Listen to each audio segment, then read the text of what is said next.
is adjustments to the agenda. Does anybody on the board have an adjustment to the agenda? Does anybody in the audience have anything on the agenda that they would like added?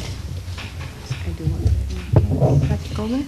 I would ask to add, I just passed out a piece of information for you, which is a proposal from the middle school and from the special ed department considering the possibility of adding a few hours of social worker time. So I'd like to add that to the personnel section under new business. Okay.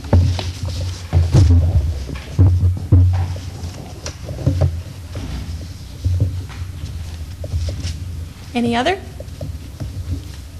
Okay. Number 2 is approval of school board minutes, meeting of Tuesday, August 27th, 1991. Any additions or corrections? Rosemary? Yes, minor, but I would like to look at item 6A and 6B. Right. Both show an approval, but not the vote. I believe those were both 6-0.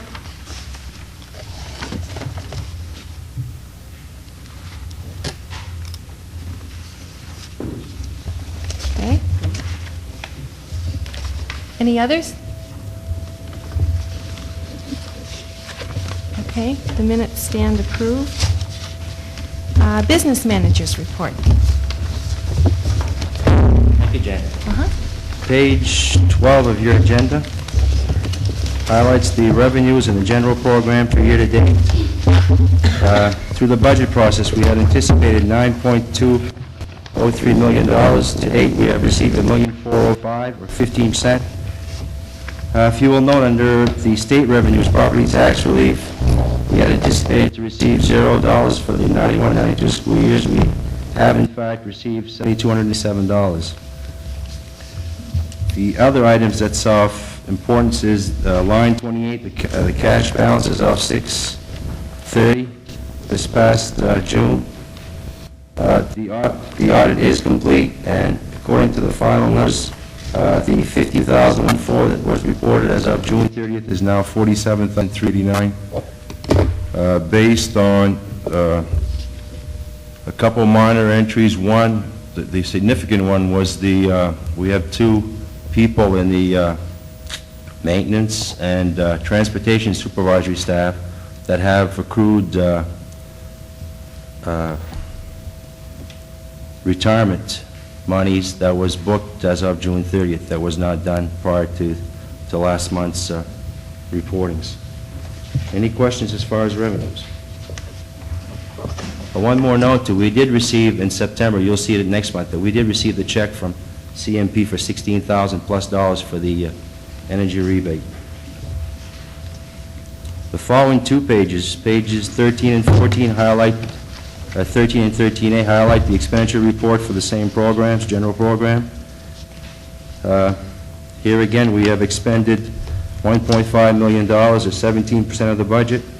But note that on the bottom of page 13A, there is an adjustment. The payroll of September 7 was posted to the August month of August. Therefore, actually, we've only expended like 14.7 or 8% of the budget. There will be adjustments made on page 13 where the computer lab, as far as the elementary school, there's no postings yet, and also for integrated arts for the middle school. That should be transferred to the elementary school. The following page highlights the federal and state programs for the year. We anticipate $192,000. We have received $83,000 and have expended $16,000 and have a cash balance of $66,000.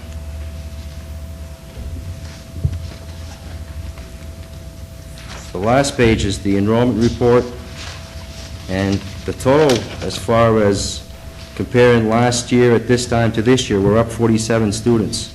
We have a negative or a -8 at the high school, plus 32 students at the middle school, and plus 23 in the K-5 program. Looking at the same time period, or looking when we ended school in June, we'll be up 42 students. I believe some of the principals will highlight their, as far as the class sizes later on in the evening. Any other questions? Charlie? I have a question. In reviewing the expense distribution report for the month of August, I noticed that we're still paying an integrated arts teacher. Can somebody expound who that is? Yep. That was for the summer months. It's a missed posting. What's going to happen, Charlie? I'm going to have to pull the monies out of the middle school and transfer it to the K-5 program. There was zero appropriation. Okay, we do not have an integrated arts teacher, correct? That's correct, but we did have to pay that teacher for the summer. We ordered 4 pays this summer. Okay. But the money was budgeted in the elementary program and not the middle school program. So Okay. next month, I'll reflect that in the statements. Okay, the other thing that I noticed also in the expense distribution report, that we spent $5,000 this summer to send someone, I believe it was M. Gribel, for a reading recovery program. I think if we spend that amount of money, that there ought to be a presentation to the board on what she learned and what she plans to do. Yes, that was discussed towards the end of the year, but I don't think at a board meeting, more as part of a number of meetings with different individual, perhaps, board members. But this, Mary Gribel, of course, is our Chapter 1 teacher. That reading recovery program is one that certainly we feel in reviewing our beginning reading program, there does appear to be wisdom in looking at a variety of approaches. We have had meetings with numbers of parents about taking a more eclectic approach and making sure that our beginning approaches include some of the structure that one gets in that particular program. It's highly recommended, and actually we found rather suddenly that there was a slot available for that training this summer, so that's why that decision was made without a great deal of advance notice. However, one of the things that she will be doing this year is sharing with her building whatever is part of her ongoing training, and she's also working, of course, with some of our students, and you will be hearing more about it. It's a good program.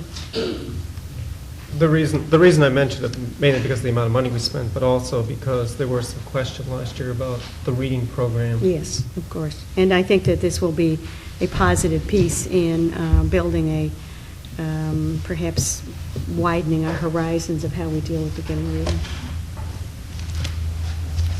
Any other questions for Dee? Rosemary? Yes, Steve, this is a question regarding transportation, and it may or may not be appropriate for now, and I'd be very happy to stop if it isn't. I was observing the 6 buses that deliver students to the high school for several of the days since school began, and I am interested in if anyone has looked into or discussed, prior to my joining the board, either lengthening the trips at the high school or doing something different than sending 6 buses out. Consistently, between 80 and 85 students ride the bus to the high school. And did I say 80? Mm-hmm. Yeah. Thank you. And 60 ride with the middle school kids on the way home. Or is that something we could discuss at a later point? I think we could discuss it later, but I'd have to look into what the bus runs are, number one. And number two, if we make 5 buses have longer runs, we'll have to bring in 5 people earlier. So I don't know what the true savings might be. Okay, the average bus run is 18 minutes from the time they leave the school to the time they return. The 2 bus runs that are 12 and 14 minutes return 50% of the students. Let me check with Charlie, the supervisor, and I'll get back to you for next meeting. Thank you. Charlie? On transportation again, has the middle school and high school run at the end of the day created some overcrowding on those buses? I've received some calls from parents. To my knowledge, no, but that's something, again, I'll get back to you next The month. kids are sitting 3 to a seat, and, I mean, these are large children to be sitting 3 to a seat. I think that may have occurred the first few days, Charlie. Our athletic program didn't really start until this week, and the buses were, I watched the buses the first 3 days too, and some of them were crowded. However, last year's experience showed us that once athletics get underway, that really does not happen as frequently. Okay, thank you. Other questions? Okay. Thank you. Thank you. Comments by the high school representatives.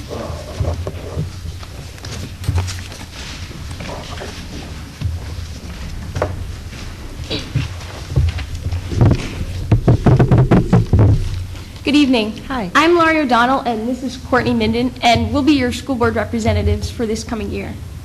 In the past, traditionally at the high school, not many people have been aware of what the job of school board representative is, and I'm not sure that too many people have been terribly interested.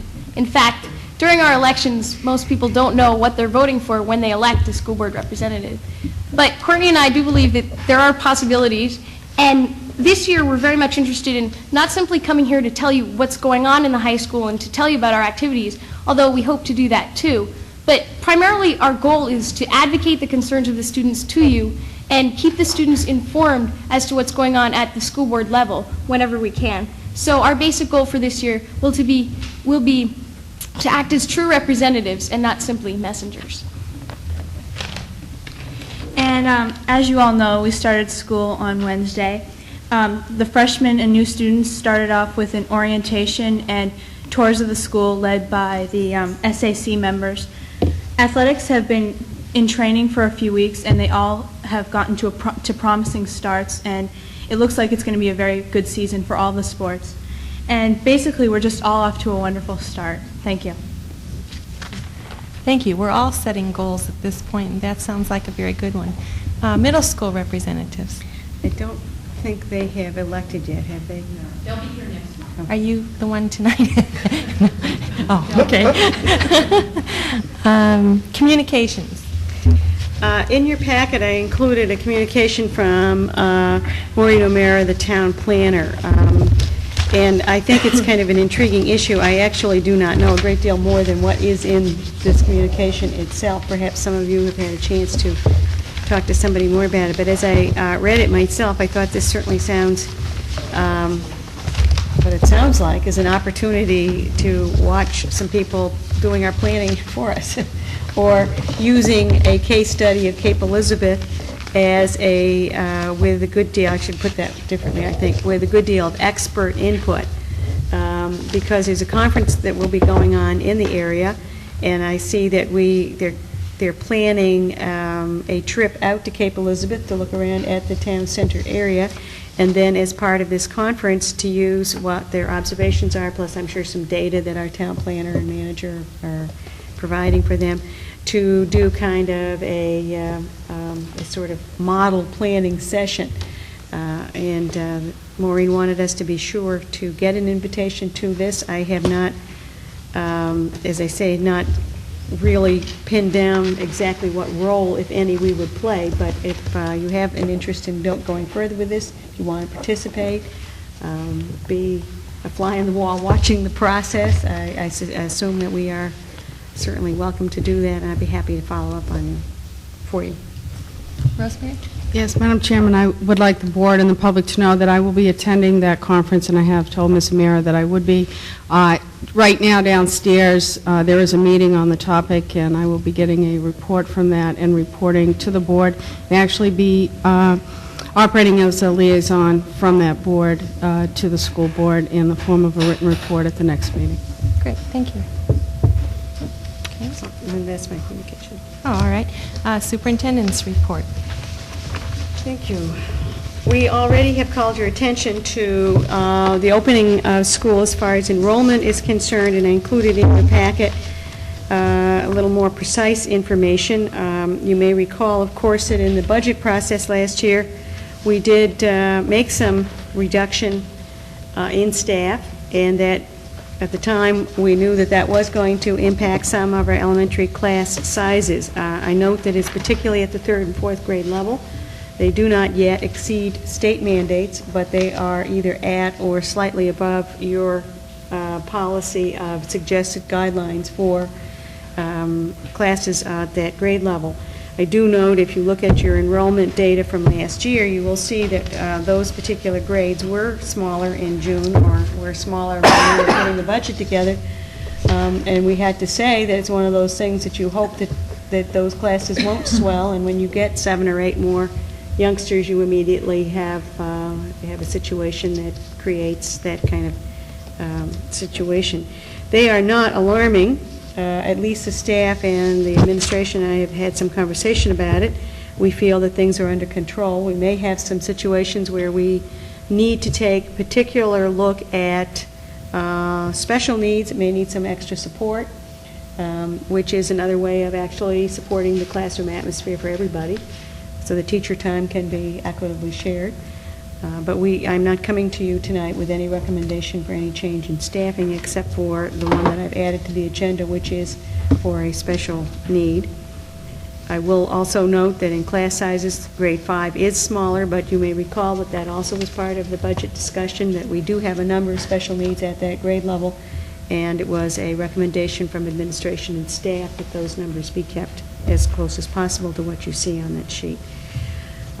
Other than that, I think we feel that school has opened smoothly. I mean, I guess those of us who are in administration are aware of the pieces that aren't so smooth. That seems to be something that all of us at opening day get involved with. But by and large, I walked through all the buildings, and I do want to compliment the custodial staff for the condition of the buildings. They clearly had spent a good deal of time trying to make them as presentable as possible.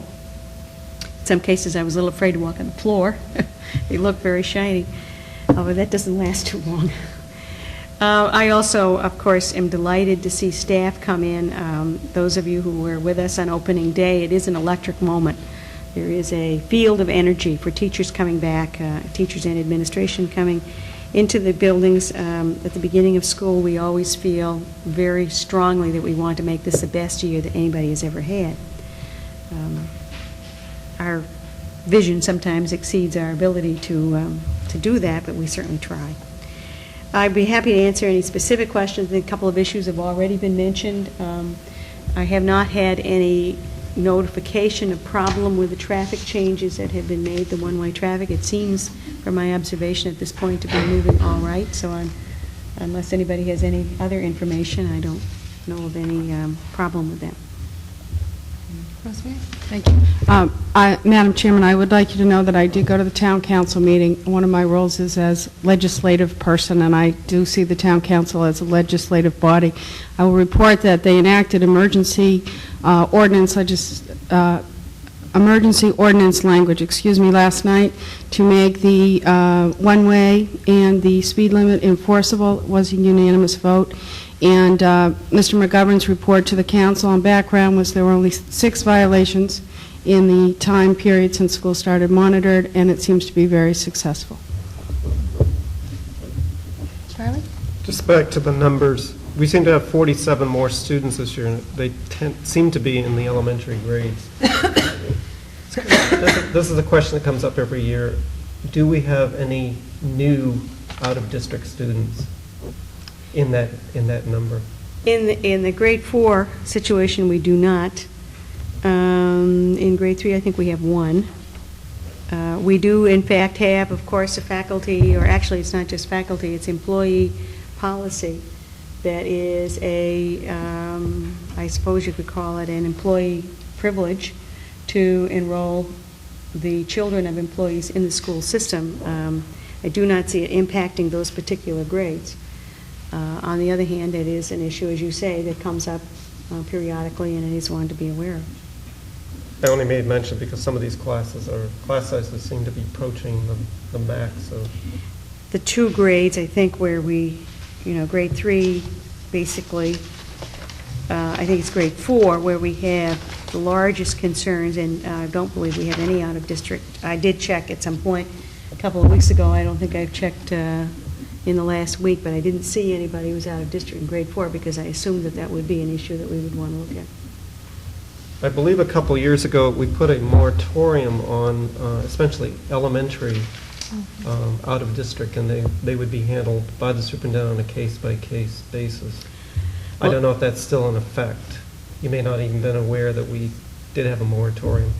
Well, I have heard some discussion of that. I was not aware that a complete moratorium had been discussed, because you do have a policy which states that the employees of children of employees are able to come to the district. I did hear some discussion vis-a-vis what had been the practice in the district a few years ago of welcoming students, and I certainly was aware that people who are non-resident, non-employee children are not. There is very clearly a moratorium there unless there is some issue, for instance, when parents move, are able to transport their children. There is sometimes, obviously a consideration for not disrupting the youngsters' educational program for a period of time. If it's somewhere halfway through the year and they want to transport them for the rest of the year, we have tried to be sensitive to that issue. If people are building and haven't finished and haven't moved in the process of moving into the town, they expect to be moving in before the end of the school year. Again, trying to be accommodating to have the child start where they will be finishing the year is another kind of accommodation we have tried to make. Other than that, I don't know of any, nor have we had any, we're not accepting anybody who is not the child of an employee. I think it is a policy, and if you wish to revisit the policy, that again, we have a process for that now. Rosemary? Yes, I, again, would like to comment on the class size. And, of course, the discussion of space has to be part of that discussion. If we were to have 5 more students move into the district in 4th grade, would there be space for another classroom, is my first question. And second of all, would we resolve it by another section or by adding aides to help the current teaching staff, or are there any? Well, we haven't come up with any recommendation on that because, in fact, that situation, although it's certainly obviously borderline, has not occurred yet. The issue of what we can do, we have looked at the spaces. The only thing we could do would be to move some of our small classes into a smaller space if we could find it. We just moved Mary Bruns's remedial situation from one small space to a smaller space. I'm not sure we can do much more of that, but that's certainly where we're at. Clearly, if we feel that that is what we have to do, we will come back with a recommendation. Thank you. Charlie? Last year, there was one classroom in the kindergarten wing, I believe, that wasn't being utilized. Is that being utilized this year, or is that still going to be? That is Integrated arts. still, I believe, going to be, the plan anyway at this point is to use it for integrated arts. Is that correct, Nancy? That's correct. It's being used on a full-time basis by Gretchen Bird's Integrated Arts Program until January 28th. That's one of those things, again, if push comes to shove and we really do feel that we need to make some other move, we will let you know, and that will be part of it. Anything else? Well, I certainly want to thank the staff, our entire support system staff, as well as our faculty and administration for the efforts that go into opening school every year. That's an enormous task, and I'm not sure that people appreciate all the things that go into it, but anyway, I say thank you very much. Yes, thank you. Okay, just very quickly, I have 2 or 3 things to go down, and we can get to some of the other issues. Update on school space study. I just want to remind you that we have discussed with the school space committee the possibility of a joint meeting with the town council and the school board to actually process the recommendations of the school space study committee. And that has been, I believe, maybe I should use the word tentatively, but as far as I know, that is still a go for October 29th. That is the last Tuesday in October. Now, the deadline for the expectation for presentation of the school space study with recommendations will be both to the town council and to you. You'll receive that probably at your October meeting, I would guess, from the way things are going. We have 2 or 3 meetings left, and from our projected timeline, that would, and I believe that probably the presentation to the board will be at their regular October meeting.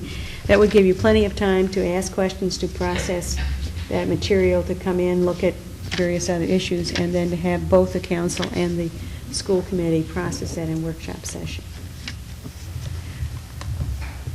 Any comments on that? Okay, moving on. The next topic, setting the subject for September 24th school board workshop. You remember that we did tentatively try to get those written on people's calendars so that we could move forward with workshops on a variety of topics.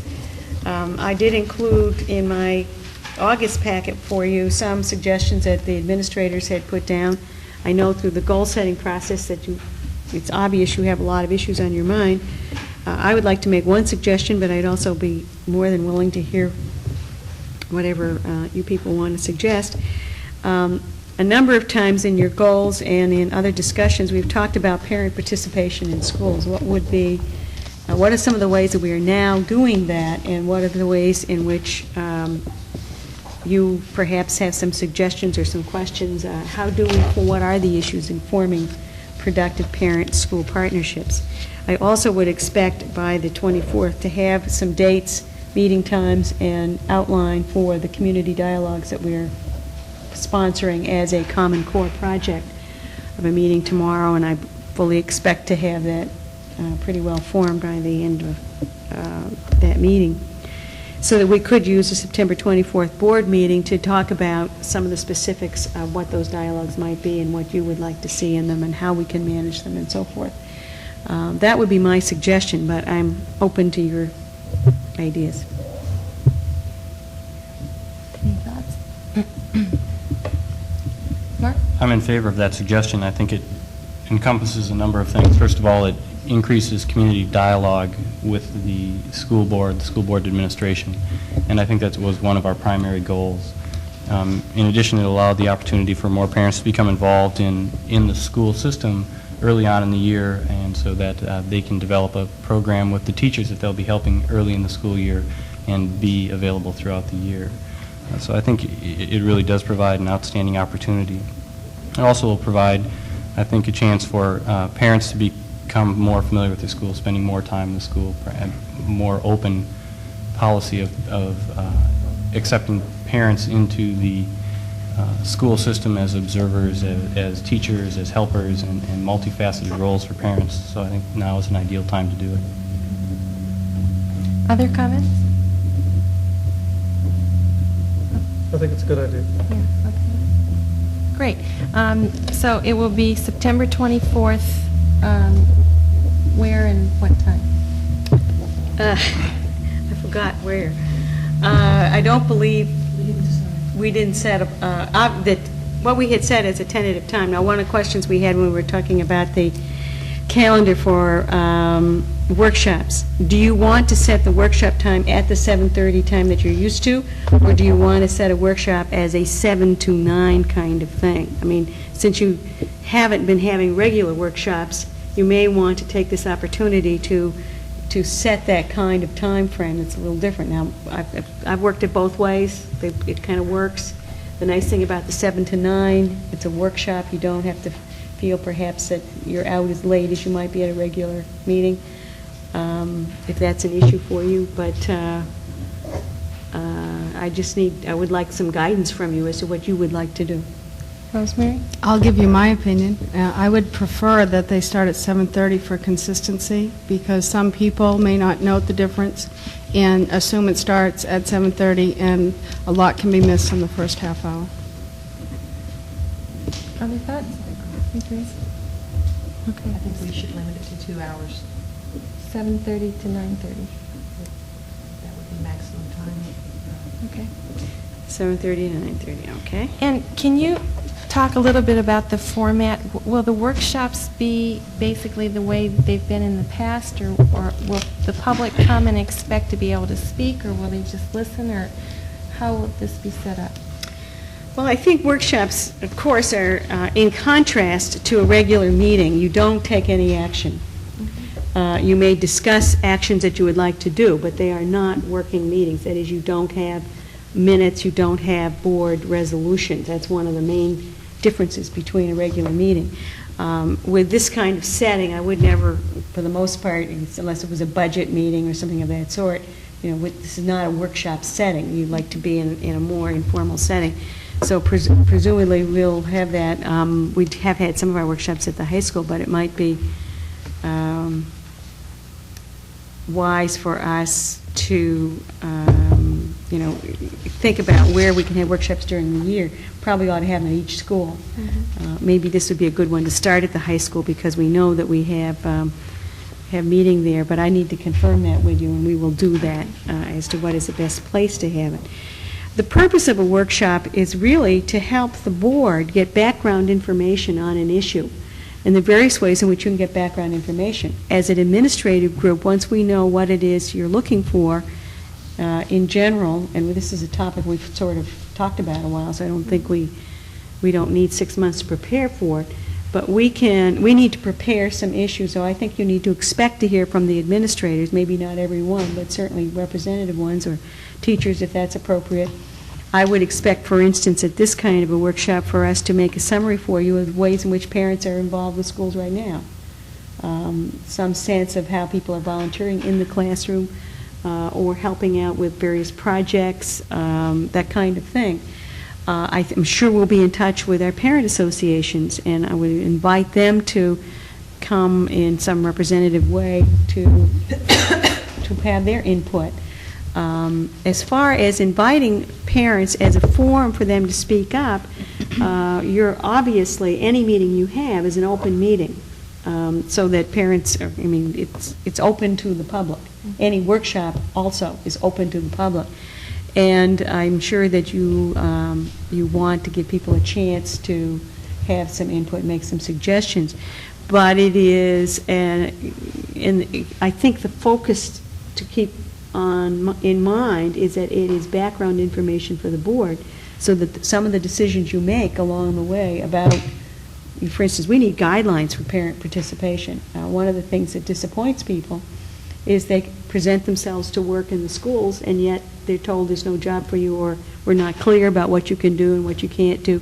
And staff can be puzzled by that too. So I would expect that part of our discussion in 2 weeks will be about guidelines. And that's certainly a board policy issue. What kind of guidelines are you interested in? So to some degree, you want to engage in a give and take with either the public and or the administration about, and among each other. 2 hours, that would be a lot to accomplish. But those would be what I would suggest as the main working rules for workshops, and I'm sure as this becomes a more regular feature of your board tenure, you have some ideas of your own as to how you want to do it. Okay. Okay, so 7:30 to 9:30, and we will determine a place and make sure that everybody is notified and that there's a public notification. I'd just like to make a comment on that. I would hope that before that time, that administrators or teachers or anybody who had some new ideas about ways that parents could get involved in the schools, new ideas, especially with the classes being so big at the elementary level, that we could, bat around a few new ideas that we can take out to the community. Sure.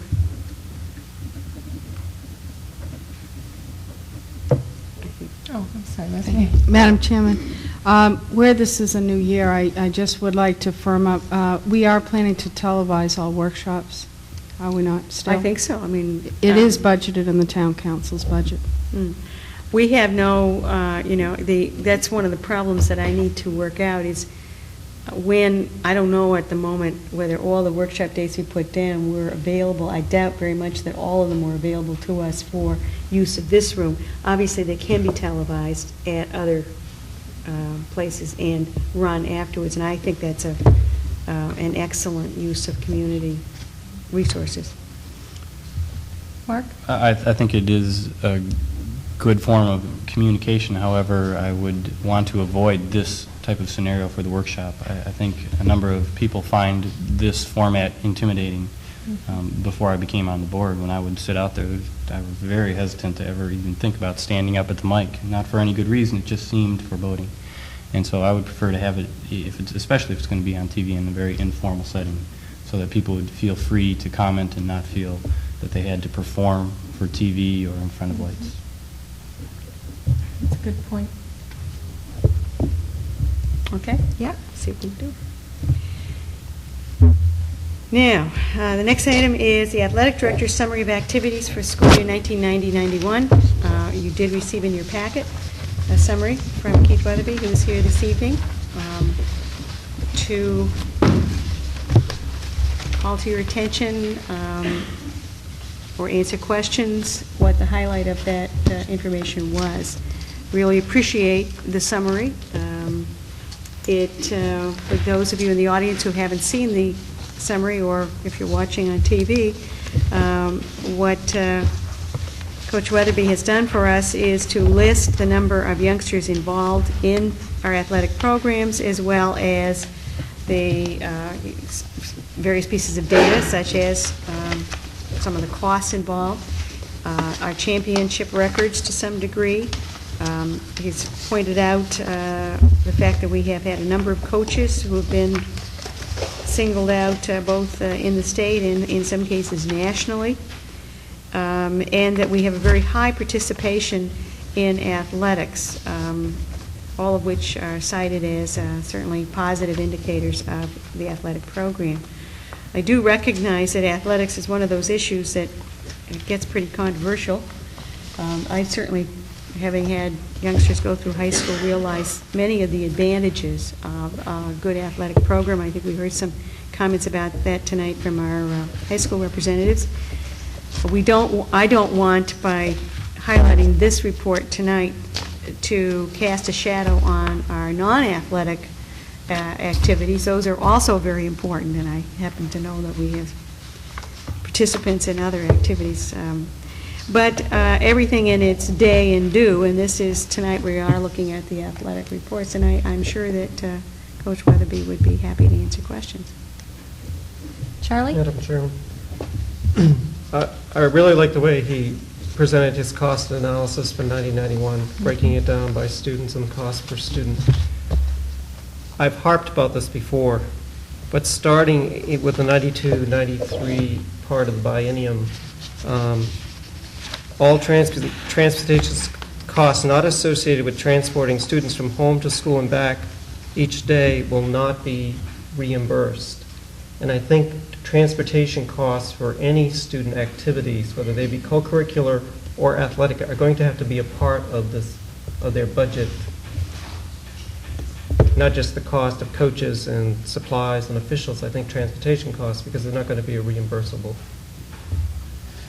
It's going to be an issue. I beg your pardon. I did raise that question to the athletic director prior to this meeting, and the cost of transportation is included in the cost of all those numbers. He can speak to that if you like, but that does include the cost of transportation. These do include.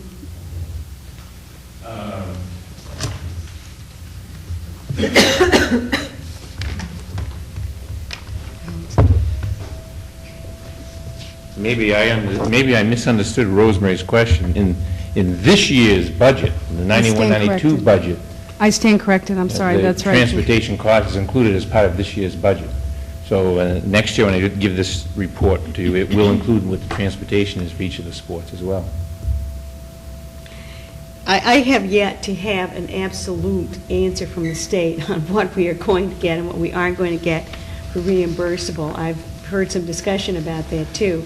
It is my understanding that it is certainly going to be some reduction. Do you have any absolute answers from the athletic circles about reimbursable on athletic transportation? I don't. All I heard was I was called by a reporter at the newspaper who told me that he understood from the legislature that extracurricular activities, the busing would not be covered on it, and that was the first I had heard of it. Well, I have had some conversation with a couple of other superintendents, and I'm still, frankly, trying to pin down. I heard one interpretation that would have minimal effect on us, the way we run our buses. If this is involved to the extent that some of the statements that are coming out make it appear that it would be involved, we certainly are going to have to at least understand what these costs are, and as we build the budget, as you say, get that out. It was something that kind of caught people by surprise. So we're not quite yet completely sure of where we stand on that, but that will be an issue, no question. I think my concern is that I know that there is overtime paid 2 bus drivers for some of these extra trips, and it may, in the realignment and reorganization of the transportation and maintenance, that this may have to be a consideration too. Well, what you get into, the transportation costs for athletic, you either have an athletic program or you don't. I mean, if it's an interscholastic program, transportation costs are an integral part of that program. You simply don't have a team sport if you don't go. Now, there may be some questions raised about non-priority field trips, and there are some practices, scrimmages, et cetera, that are non-scheduled that may also, again, become more and more scrutinized because of these kinds of costs. As far as the overtime costs for bus drivers, you have a rotation situation, of course, that is part of the pay package for bus drivers, which, again, gets into another whole series of issues. But when we look at transportation costs and athletics, I just want to point out that if you are into interscholastic athletics, there's no way you can be into interscholastic athletics without having some transportation costs. So they can perhaps be minimized. I know last year, when funds seemed to be running short, that the main secondary principals association were looking at possibly cutting back some of the games. Do you think that may surface again? It never came to fruition, but No, there was such an outcry from probably from the parents in the state of Maine that the MSSPA backed down on that. And in fact, it was a very, very overwhelming vote. Mr. Miles and myself were both at the meeting, and wasn't even close. It could be something that will be brought up again. I doubt it, though. I know our sports budget is a small percentage of our total budget, and Keith does an outstanding job of keeping those costs in control from year to year, so I commend him for that. On the costs that are per pupil for the sports, is it indicated in here when it's subsidized by a parents group? No, it's not. These are what I listed down here are all the costs that are borne by the school. Okay, so anything over and above this is what the parents pay through their booster clubs and so forth? Correct. Okay, thank you. Rosemary? This almost sounds like a budget workshop, but I do have some observations regarding this report. I am limited by time. I can't ask all my questions, but I will at a later date. My observations are, and I will use Mr. Weatherby's comments. He said that we are very fortunate to have a group of dedicated coaches truly caring about the students, just as much as individuals as athletics, and that's not exact.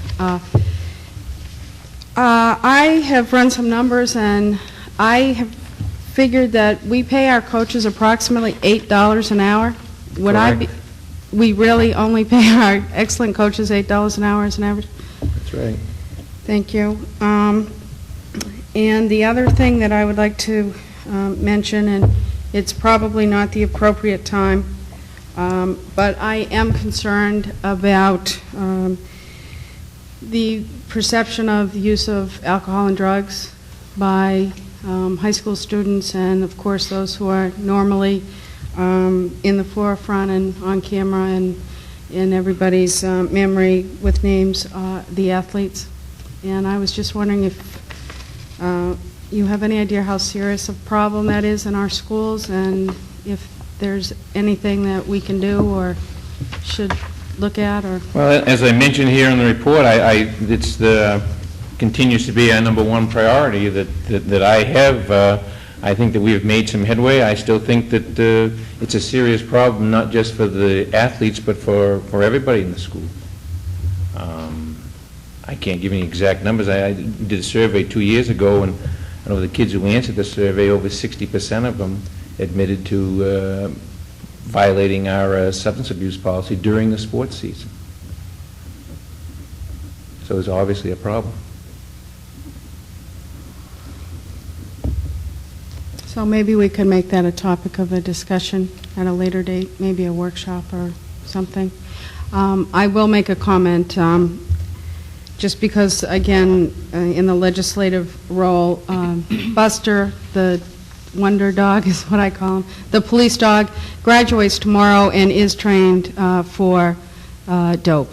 And he will be on the school premises, and people will see him walking around, so there is going to be a very positive appearance of police officers on the school campus in the days and weeks to come.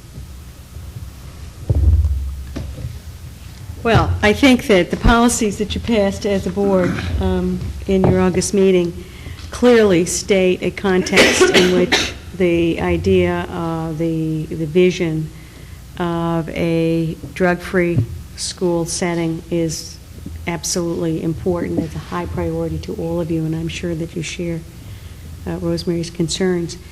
In the schools, we too share this very much. And I think that as we continue to talk about implementation, how we share those policies with students and with employees that we were talking about at our last meeting, and the specific steps we take to deal with this issue, including any concerns that surface connected with athletes and participation in the day-to-day issues.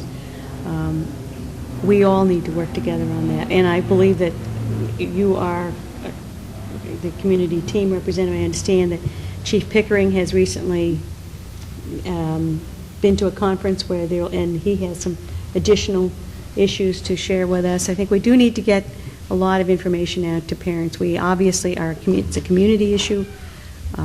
We talked about parent cooperation. This is an area where we badly need to work together. Charlie? You have a mandatory parent attendance sometime during the year if their child participates in an athletic event. Correct.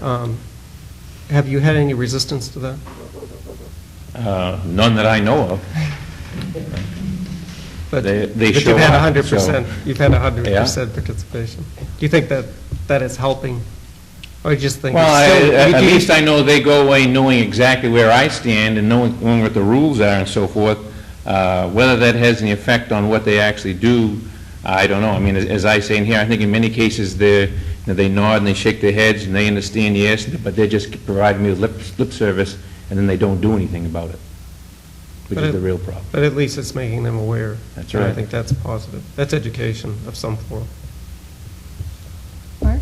I'd just like to offer congratulations on both the athletic performance of Cape and this report. It really does give me a clear understanding of how students are utilizing these opportunities, and I would be very interested to see if it would be possible to obtain similar type of report on other co-curricular activities and see how we are able to service other Cape students through other co-curricular events.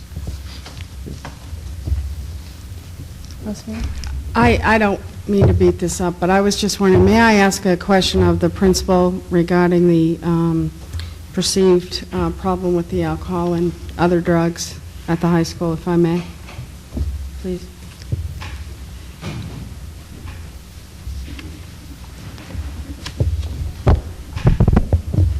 Hello, Mr. Miles.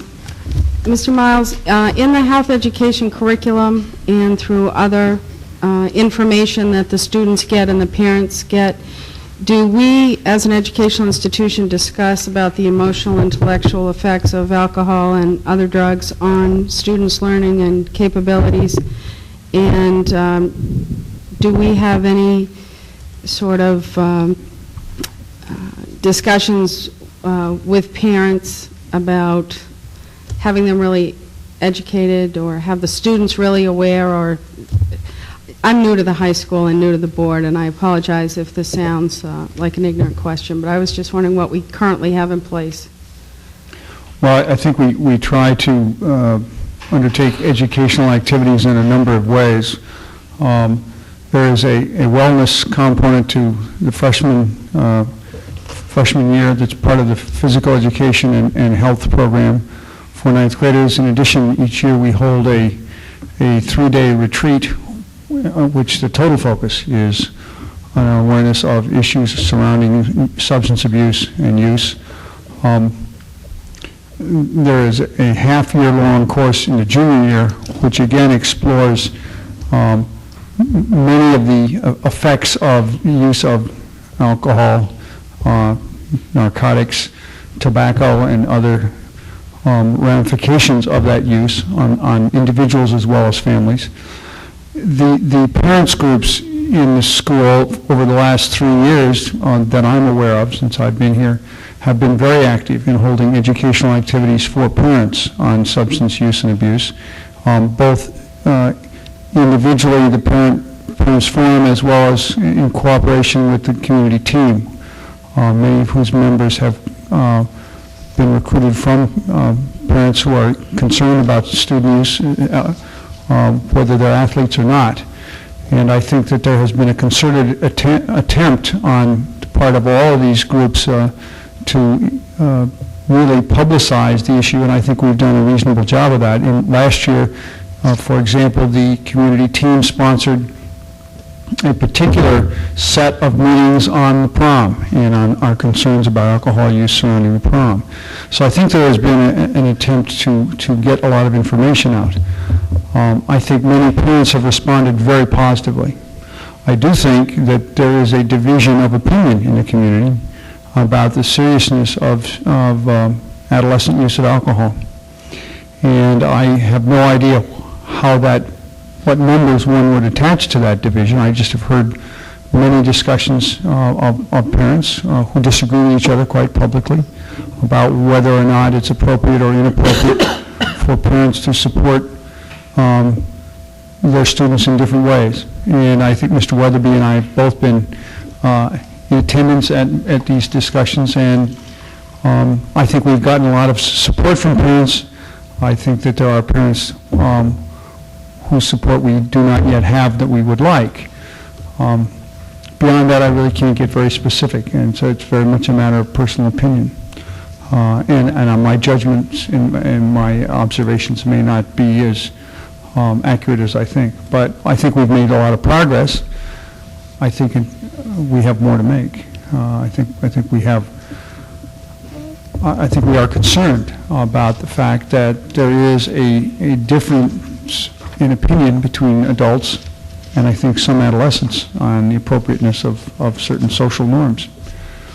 But I'm not sure how we're going to solve that problem from the schools. I think really that's a parent problem, and I think that's something to which Mr. Weatherby alluded.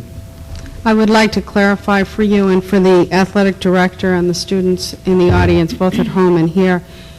We're talking about this basically because we have an issue regarding the athletic events, not that we think that this problem is only with the athletes.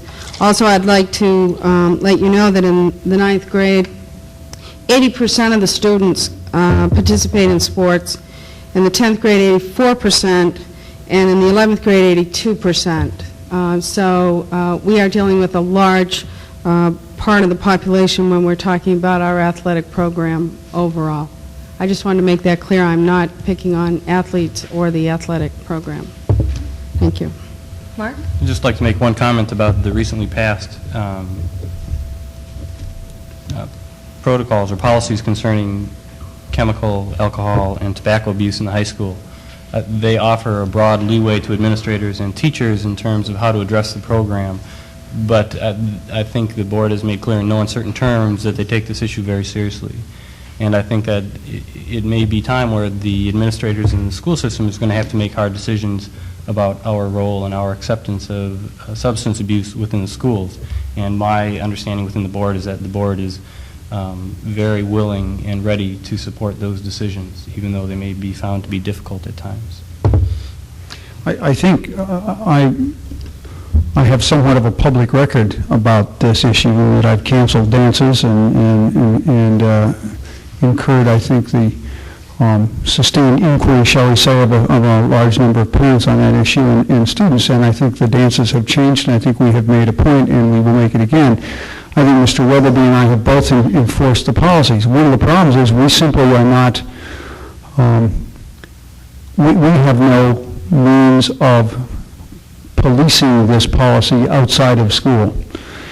And the overwhelming use of substances occurs outside of school. So in one sense, it's out of our hands. I think we've made it clear we disapprove. We are as adamant as you are that we are serious about it. I think we have made public stands on that with both students and parents. I think they believe us. And I think many of them are very sincere. I think, rephrase that, I think they're all sincere in what they believe. I think we have here a difference of opinion as to how serious it is or how we should deal with it as individuals and in families.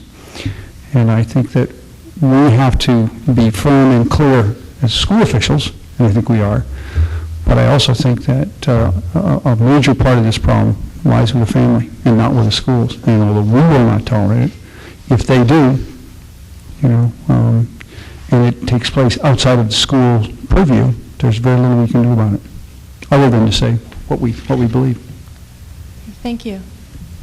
I want to go back to something Mark said a little while ago. Would it be possible for us at each board meeting to have this kind of report from the other co-curricular?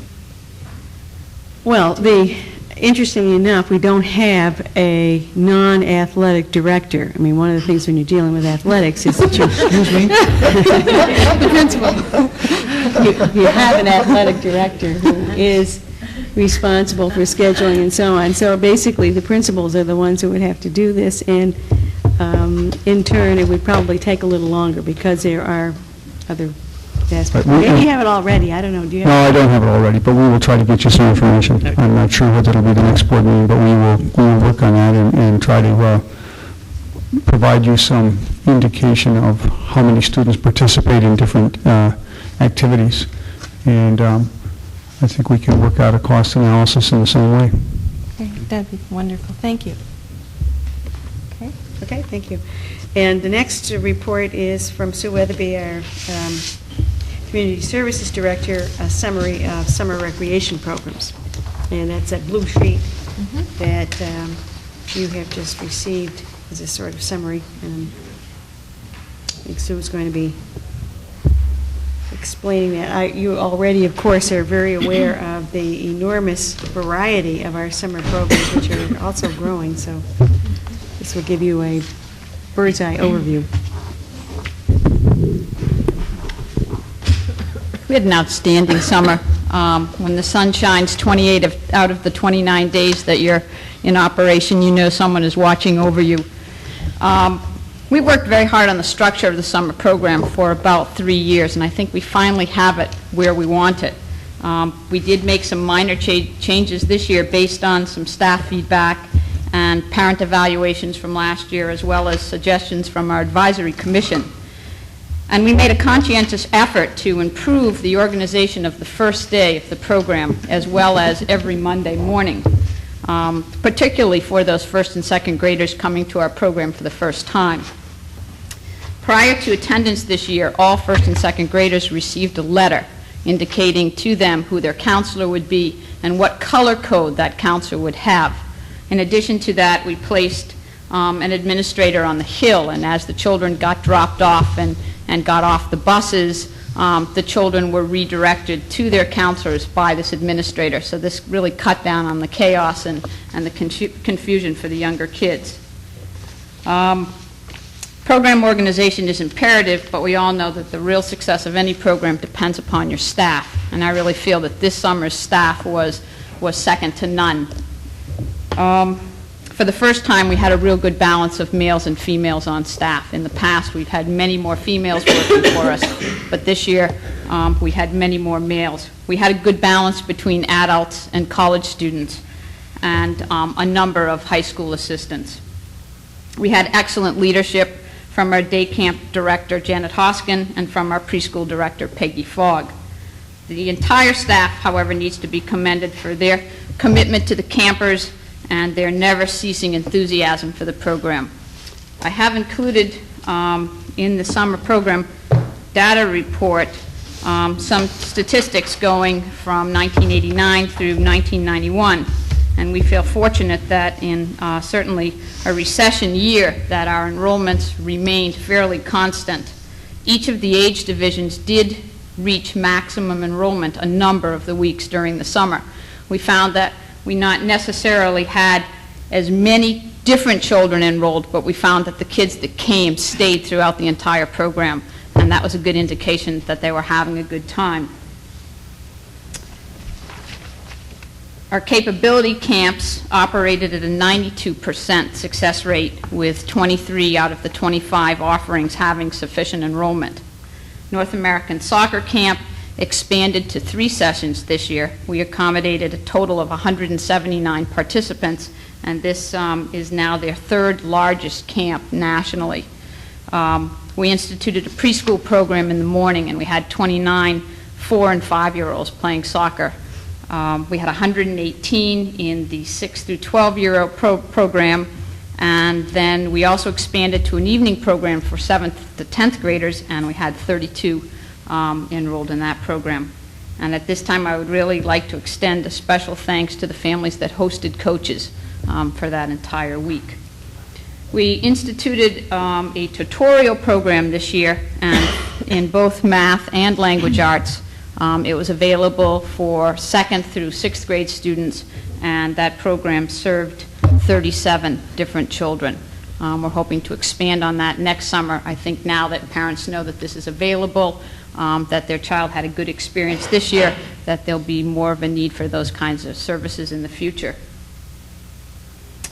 If you look down to our non-resident enrollments, you'll realize that they are down, and I think that is due to the lack of availability of space in the programs after residents have their priority registration time.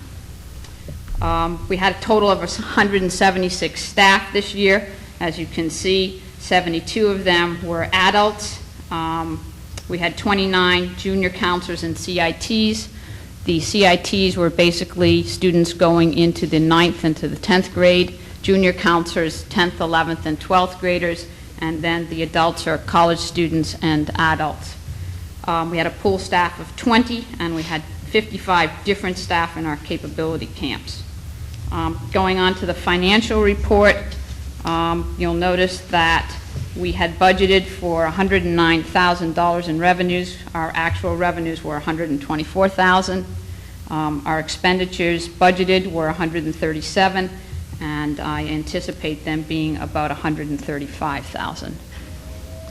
That's terrific. Do you have any questions? Rosemary? I have a comment.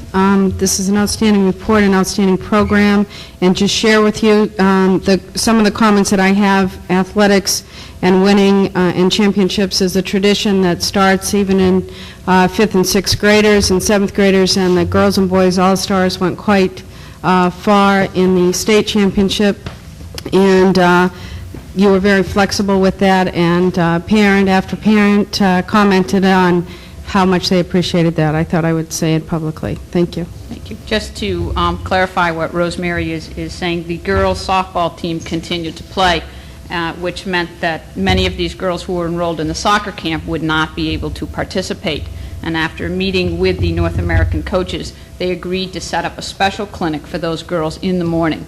And so after all, they could play softball and still have the advantage of being in the North American soccer camp.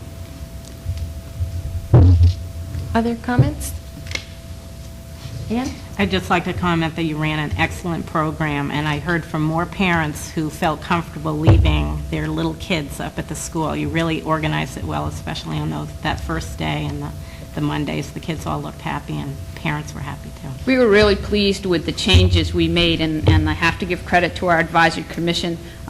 Those were their suggestions that we instituted, and they seem to work very well. Charlie? And even the field trips I experienced firsthand. I happened to be somewhere where one of your field trips, and they were very well behaved, and the counselors had them in complete control. So again, I commend you. Thank you. On another note, I would like to take this opportunity to make a couple of announcements. Our fall brochures have been mailed out. You should have received them Saturday, Monday, certainly today at the very latest. If you have not received one and you would like to have one, please call the Community Services Office and we will arrange to get one out to you. Registration for our fall soccer and field hockey programs is this coming Saturday. Notices went home today through the schools. If you did not receive one, please give us a call. We'll make sure you have one prior to Saturdays so that you know the exact location of your child's particular age group. We have had a request to offer a cleat swap, and on Friday night, if you wish to turn in some cleats that no longer fit your child, you may drop them off, labeled, sized, and an approximate cost that you would like to receive for those at the middle school gym.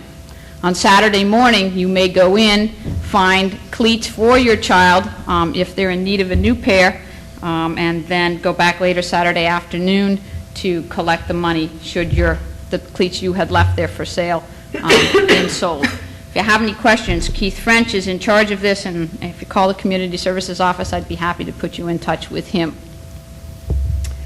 Registration for our adult classes starts next Monday. That's September 16th. Your first opportunity to register is Monday between 6 and 8 p.m. in the high school main lobby. And also, last and certainly not least, the pool is scheduled to open next Monday, September 16th. This was in question until late today. We had a pump fail. We have got it working. We anticipate that we will open as scheduled, with the Saturday program starting for youngsters a week from Saturday, September 21st. Thank you. Okay, next is school board subcommittees. Our policy subcommittee met. Mark and Loretta and Ann are on that subcommittee. Ann, are you reporting, or Mark? Yes, no, I will. We did meet last week specifically to discuss establishing a curriculum subcommittee, which we voted on, exploring that possibility last month. Connie informed us that she is in the process of structuring K through 12 curriculum committees on language arts and math, and what we would propose is that we have a board member sitting on each of those committees and reporting back on curriculum policy issues from those committees, providing people to funnel suggestions to identifiable people who are concerned with curriculum issues, and just provide better communication on those issues all the way around. We also discussed that we're going to be reviewing the current policy manual, and any new policies that anyone would propose, or any proposed revisions to current policies should be funneled through the policy subcommittee, which will then make a recommendation to the full board on the change or the new policy. Okay. So do you want volunteers tonight for the language arts and math committee, or Mark?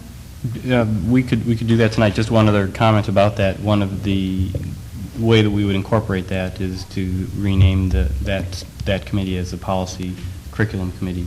And the reason for that is that the school board would bring about their wishes regarding curriculum along a policy guideline, and we would institute it as policy, and so that it would seem appropriate that would be within a policy subcommittee.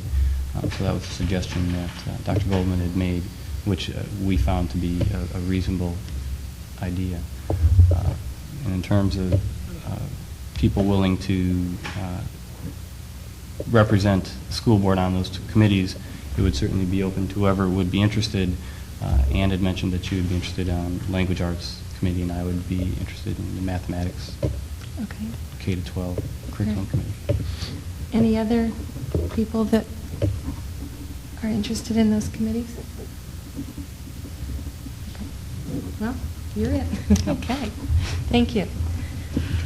So do we have, I think the question is we should have two motions, one to make it a policy curriculum subcommittee, and then the second question was whether to have all new policies directed to the policy curriculum subcommittee initially, and then we would present to the board our review and discussion concerning new and existing policy. I think, yes, the issue of clarifying the procedure. In other words, what we talked about was that if we wait for a regular board meeting for a policy issue to be brought up, a vote taken to shift that over to the policy subcommittee, then you may in fact have a lag time there that is not necessary, as long as the board votes that the acceptable procedure would be that if an individual board member wants to raise an issue that sounds like a policy issue, and doesn't necessarily have to put it on the agenda, can simply contact me as superintendent. I will contact the policy subcommittee, and again, when I have some issues, some things that come to my attention, it's not infrequent when the state guidelines for one reason or another asked us to make sure we have a policy on a certain issue. I can also contact that subcommittee so that at the regular board meeting, we get a report from the policy subcommittee. What are the issues that you are dealing with now? As long as everybody's comfortable with that procedure, we don't have to go meeting by meeting, which can be an unnecessary time lag. In addition, we have the issue of reviewing the tentatively revised board manual, and I know we have some issues. For instance, Rosemary has given me some of the suggested language that she would like reviewed, and other people might like to do that too. So those things are all part of what we need to get started on. Okay, so we need a motion tonight for, the first one would be that the acceptable procedure for an individual school board member who has a policy issue would be to refer it, to call you and then refer it to the policy subcommittee. Correct, to refer to the superintendent for reference to the policy subcommittee. Okay. Do I hear a Motion? The motion for that? So moved. Okay. Seconded. All right. Any further discussion? All in favor? Okay. And what is the second motion now? Second motion would be to make the policy subcommittee now the policy curriculum subcommittee, and curriculum issues could be initially addressed at the subcommittee level and then presented to the board for consideration and further discussion. Okay. It's been moved that we do that. Rosemary? May I add an amendment? And that the board approve the delegate to the, I'm sorry. To the K through 12 curriculum committees. To the committee, thank you. Okay. K through 12 language arts and math curriculum committees. Okay. And I think we just should make it clear it really is policy/curriculum. Right. What you mean, it's not policy curriculum. I think it's just clearer. Right, okay. We have the motion. Is there a second? Okay. Any further discussion? I just need to clarify. It's not quite straight what's taking place. Okay. Get somebody to explain. Okay. My understanding is that basically, in order for a subcommittee to function, in order for them to address a task, it has to first be brought, currently it has to be brought by the entire school board to assign a task to be reviewed by the committee. And what we are suggesting initially was that though any policy could initially be considered by the policy subcommittee and then brought to the school board. So that will allow us to review policy more quickly without having to spend a school board being assigned a task, reviewing it, and returning to the school board. We won't be able, the subcommittees don't take any action, but they will be able to consider a policy presented to the board without having to take 2 school board meetings to accomplish that. And then the second motion was to include curriculum evaluation within that subcommittee. See, I have a little trouble with the curriculum being part of the policy. That's Okay, can I, perhaps, if you may recall, last time we met, the issue was specifically the narrow issue that we looked at our meeting, should there be a curriculum subcommittee of the board? Now, in our discussion, I raised the issue that I wondered whether or not the board needed that kind of separate committee, because there are many issues that are really either in policies, we have specific policies that relate to curriculum, We also, many times, as a sidebar to a specific policy, talk about what's the impact on a curriculum. For instance, the two drug and alcohol policies clearly include mention of educational components. We have curriculum issues in health education and so forth. Sometimes, for instance, there are issues of sex education, AIDS education, and other kind of related issues that also, in a variety of ways, flow from the concerns of a drug and alcohol policy, even though they may not appear to be directly related. So that there are many times when the policy discussion that is a primary duty of a board does in fact indirectly or even directly relate to curriculum circumstances. It seems to me that in listening in our discussion that it was not the intent of the board to set up a separate kind of subgroup of the board that would somehow separate from what school functions would be doing, thinking about curriculum and deciding almost separately from staff that these are the curriculum issues and the best textbooks or the best approaches and what have you. So that we thought that a logical step to take was, first of all, to make the point that many policies impact curriculum or vice versa, that there's a connection between the two. Therefore, the policy subcommittee itself could include, if it was an issue that the board wanted to do, could include reference to curriculum without necessarily carrying that notion of a whole separate curriculum strand separate from staff. The second thing we talked about was that there are many curriculum issues that are already being discussed and dealt with through staff mechanisms, and that what made sense was to connect the board to those working groups as an integral part of the working group. So that was, in essence, the discussion we had, which has resulted in these two suggestions. Okay, then what we're looking at is a procedural way of addressing curriculum concerns, that you would do it through the policy subcommittee. And I think that's going to take some clarification. I mean, for instance, what I would be, at this point, I think that all we have done is to say that the major curriculum work that goes on in the district is certainly done by staff, in staff groups, with administration, and that this is taking a step to say there should be formal representation of the board on those groups, number one.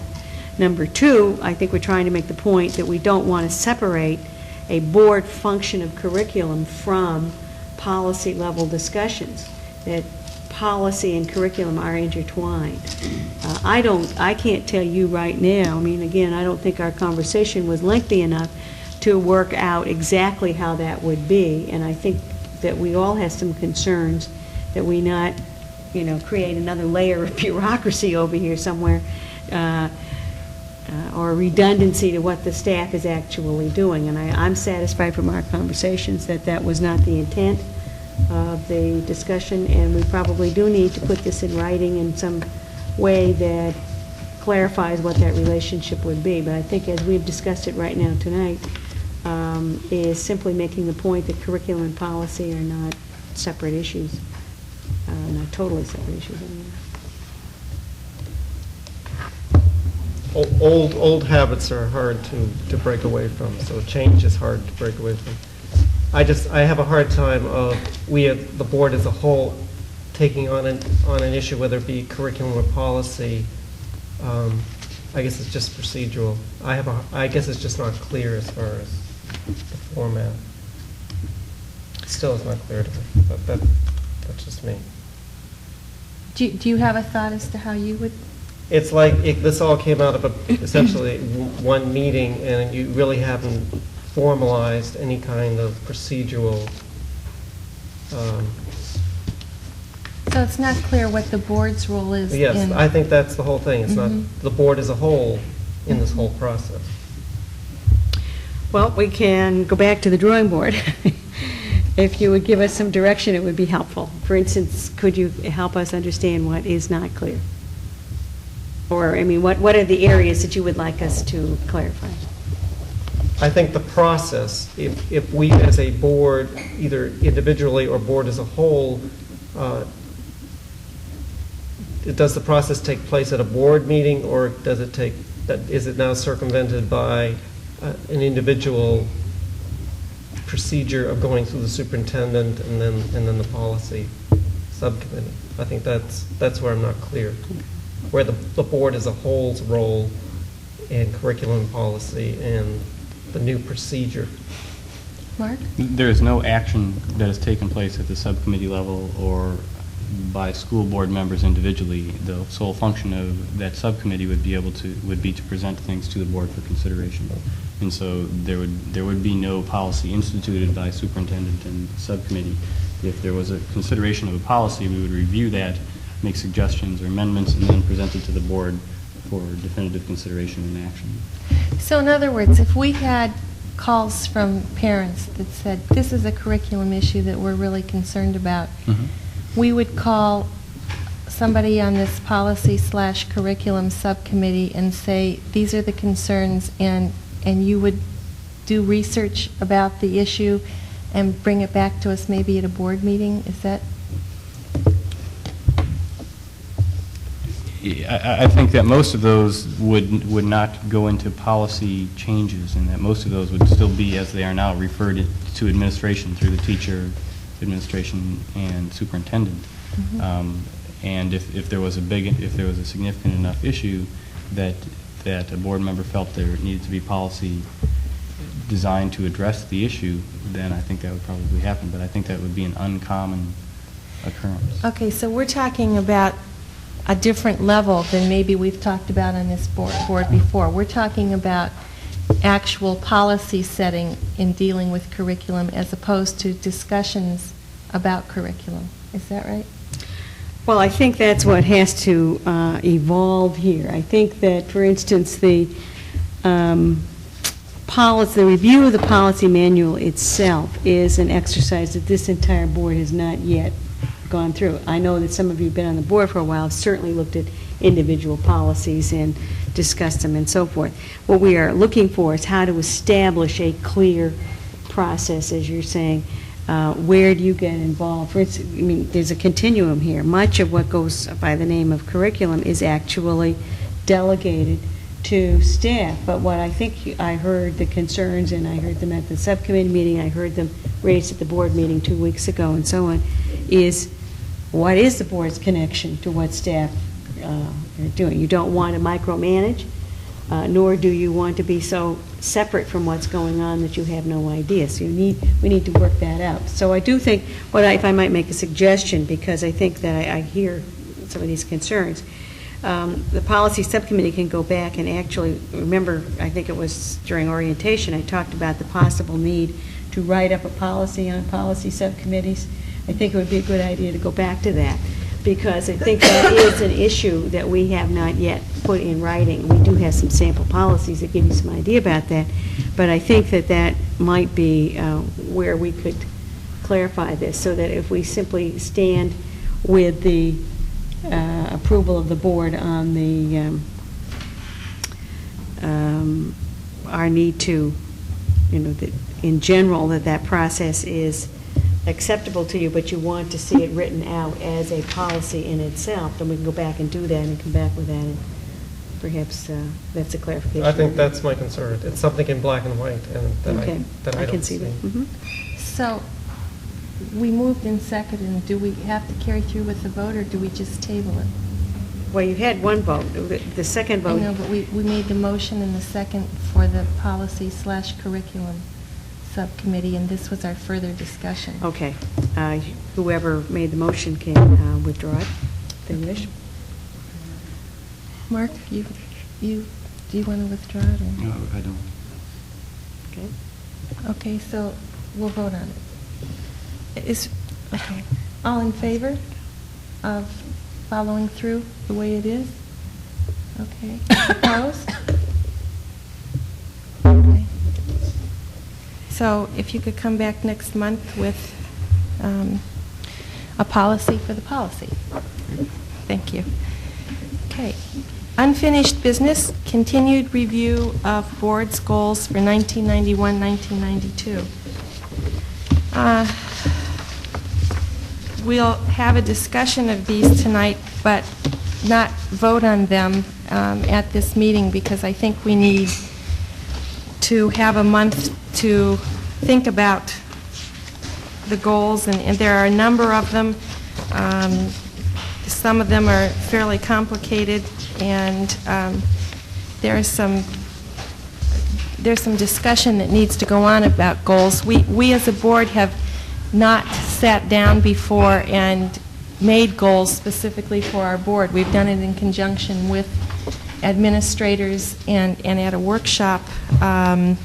And so I think this is a process for us and a first attempt, and we need to work on it a little bit. I think we need to think about, do we want goals that are specifically goals that a school board, as far as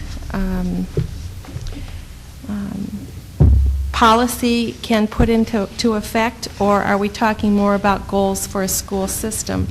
And do we have goals that we can measure at the end of the year, or do we need to have a mix? Just some of these thoughts. As I read some of these goals, you may take that into consideration as part of our discussion. Under student performance and programs, for number 1, raise the academic performance of all students. 2, to have an evenness among classrooms with learning outcomes / experience relatively the same in all classes. 3, form or reactivate, if already in place, K through 12 language arts and math curriculum committees in order to study problems, propose changes, look at test scores, etc. 4, study all year / all day kindergarten possibilities. 5, study class size issues. 6, explore increased opportunities for community services to offer programs outside core curriculum areas. 7, review the current curriculum at the high school, including the possibility of offering Latin as a third foreign language option. 8, improve the high school morale, faculty and student, school spirit, and academic standards. And 9, encourage involvement of parents, students, and the community in a dialogue with the schools covering assessment of curriculum, setting priorities, particularly a review of system-wide course offerings in light of budget constraints, achieving higher student expectations / participation, and developing measurable outcomes. That would keep us busy. That's only for one a section. while. That's the first section. I think we're ambitious. Okay, so let's talk about, as a board, are these goals that we see for ourselves as a board or as goals for the school system? And are these, are we going to stay with all 9 of these for this 1 year, or what are your thoughts?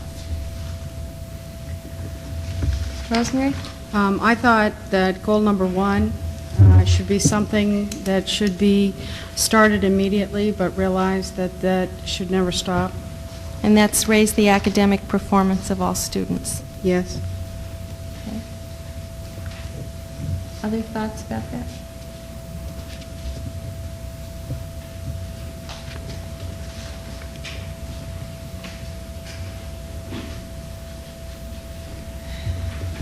Rosemary?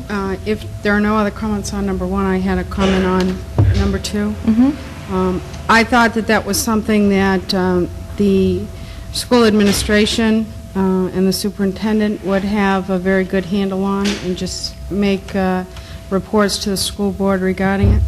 Okay, that's to have an evenness among classrooms with learning outcomes / experience relatively the same in all classes. Okay. So I'm not sure that that's a board goal, in my opinion. Okay. Charlie? It could be a board or an administrative goal in soliciting parent feedback, because I think parent feedback has a lot to do with the conception or misconception that there is relative evenness between classes. I heard that last year at, I believe, a language arts workshop, that from parents, that there was inconsistencies from classroom to classroom and what students were learning in the same grade. And I think it could measure it by outcomes at the end of the school year.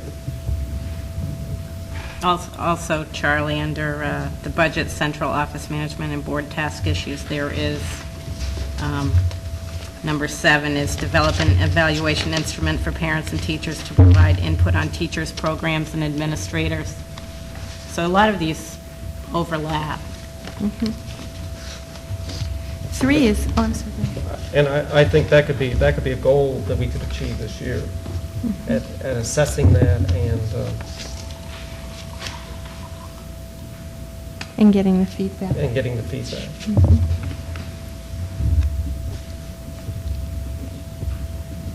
Okay.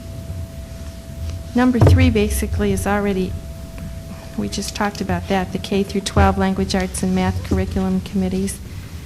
Study the all-year, all-day kindergarten possibilities. I've never heard of that one before. That's a totally new one. Well, I think a word got lost there. I was wondering. All year-round school and and day-long kindergarten is really separate, but year-round school. So there's a... And is the thought keeping it 175 days for the attending students, except they would choose this? Excuse me. Would that be keeping 175 days of school attendance and? I don't know. I think that's it's an issue that's being discussed nationally, and, we probably ought to start talking about it here. We occasionally talk about longer school years, and we should probably incorporate it. I'm not being flip, but it has to do with my assessment of that goal. In the proposals, are we air conditioning our schools? In our proposal? Space study. Oh, you mean the renovation? No.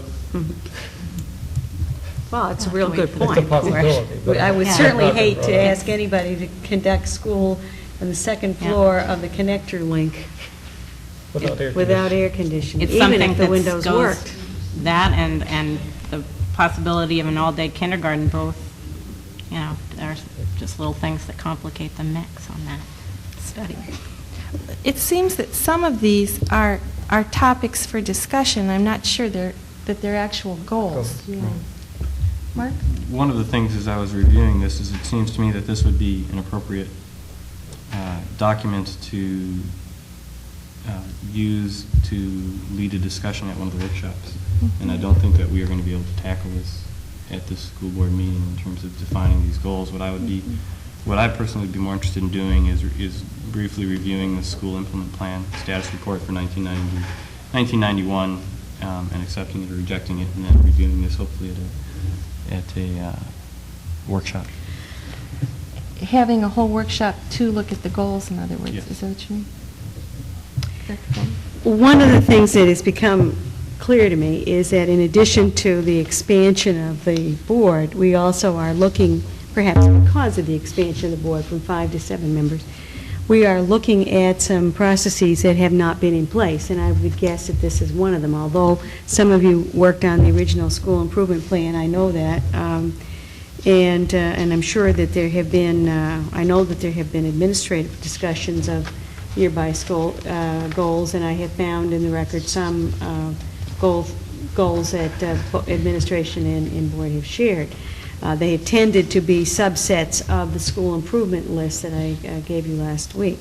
I think that what you're in the process of doing right now is trying to get a handle on what kind of board goal-setting process do you want, and clearly when you just start sort of, cold, it is difficult. What this process has done so far is for all of you to present you with the school improvement plan that we went through 2 weeks ago. I did go through and follow some of your suggestions and made some of my own as far as the update I'm required to do. I think your point about reopening was a good one, and so I've used it, and we'll explain that to the state in case they have some questions about what do I mean. And I think that if you look at the goals that you yourselves submitted to me, that I sort of summarized for you, you will see many of the same issues embedded in those statements. I think that what you might want to do, and that's why I did recommend that you look these over. I mean, this gives you a list now, what all 7 of you have said, one way or the other, in some cases orally, in some cases in writing. And it is certainly would be an overwhelming document for your staff, myself included, to get a handle on and to try to work with you to guarantee that we actually covered all of these. But it's a step in a process. You may, in fact, need to regard this entire year as a way of understanding how you want to set goals. We may need to do some staff development as a board. How do boards ideally set goals? What are the goals that are appropriate to you as individual board members for things that you would do as a board? What are the ones that you're trying to set for others to do as school improvement? Those are not easy issues to handle. So I would suggest that you, perhaps for next month, may want to, or in the meantime, you can continue the process we've already started, contacting me, taking this, prioritizing, so that I can bring back to you a prioritized list if you want to continue that process, and simply say this is where people's thinking is right now. I can discuss this again with the board chair. We can come back with another process. My concern about putting this off for a workshop, the school year has already started. What are our goals for this year? That's why I suggested to you that since this is a relatively new process with a relatively new board, we may take all year to get a handle on exactly how do you want to narrow these things down. Are there some priorities here that for you as a consensus board here, what are your biggest priorities? So you may want to simply rank order these and get them back to me and give me a chance to push this another step and get to some point in October so that you can say, okay, out of this entire list, these are the ones, this is how each of you rank order them. I can go back and, I can keep working on this, perhaps giving you an interim, this is where we are, rank order these again, trying to do something through the mail or Pony Express that we have, so that by the time we get to October, we have something administratively that we can look at. That's important to us. We need to know what you are going to consider success. Also, I see this as a formality, and not that it isn't, the plan to go to Augusta, and I'm not trying to say that it isn't very important in part of our goals, but I think it's very important for our own thoughts, not something that was handed to us, but our own thoughts be carefully considered. And I certainly think that, setting priorities would be a good idea. But I wonder, is there a way also that the public is made aware of what we have written as possible goals? Because I think many times they don't have any idea what we're looking at, and I think that they should know the issues that we consider important. So, whether we just do it in a shorter version for October is up to you. But I think that I think it's pretty important. Ann? I'd just like to make a couple comments. For one thing, I don't think we should be constrained by looking at one-year goals. I think it's appropriate to have short-term and long-term goals. Some of these things that are on here certainly are not going to be decided this year, but that doesn't mean we shouldn't plant the seed or what have you. But also, some of these, it seems to me part of our responsibility is to set a tone and to be willing to explore new ideas, and we have to do a little of that too. Not everything has to be a concrete goal.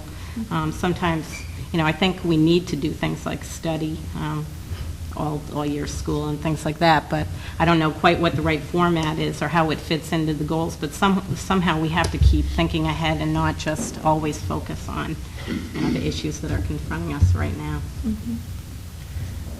Rosemary? I have a comment, and then I was wondering if I may make a motion. Okay. I don't think we're not going to do a motion tonight. We're not going to accept the improvement report? Oh, I'm sorry, for the document to Augusta, yes. So maybe I should make my motion and then make my comment, maybe? Are they connected, or? Yes. Does the comment have to do with the Yes. document to go? Why don't you make the comment first, then? Okay. I would make the motion that we authorize the superintendent to sign and to submit before deadline the school improvement plan status report for 1990-91 school year. Okay. Further discussion? I just have one comment on the second page.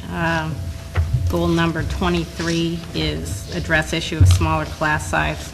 And in light of the fact that we are having It's probably a greater reopen. crowd. Reopen. It's time to Okay. reopen that one, I think. Okay. Other comments? Okay. All in favor? Okay. My comment is, since the September workshop is with the public regarding their involvement in the schools, if we could let the public know that beginning at 7 o'clock, our goals would be available for them to review on the table, and then maybe they could review it and give us some feedback. Also, I thought maybe the board members, without that specific input, could give to the superintendent by that same workshop meeting what their outline is of the priorities, the goals, the objectives regarding this document, which we have, so that we are all using the same language and we know what the topic is, and that way she will be able to make this 4- and 5-word phrases to describe instead of paragraphs, and then maybe we could discuss it a little quicker and easier. This is an outstanding document. I would hate to lose it, and I would like to use this to then look at what our priorities are, then we rank them, and however 7 people rank, one item gets added together, divided by 7, and becomes a priority for us to discuss, or a process similar to that, if that's acceptable. Is that acceptable, Charlie? I liked Ian's suggestion of that some of these are long-term, some of these are short-term, and we prioritize them in that, or whatever I would prioritize them that way. Okay, long-term, short-term, and just topics for discussion, basically, right?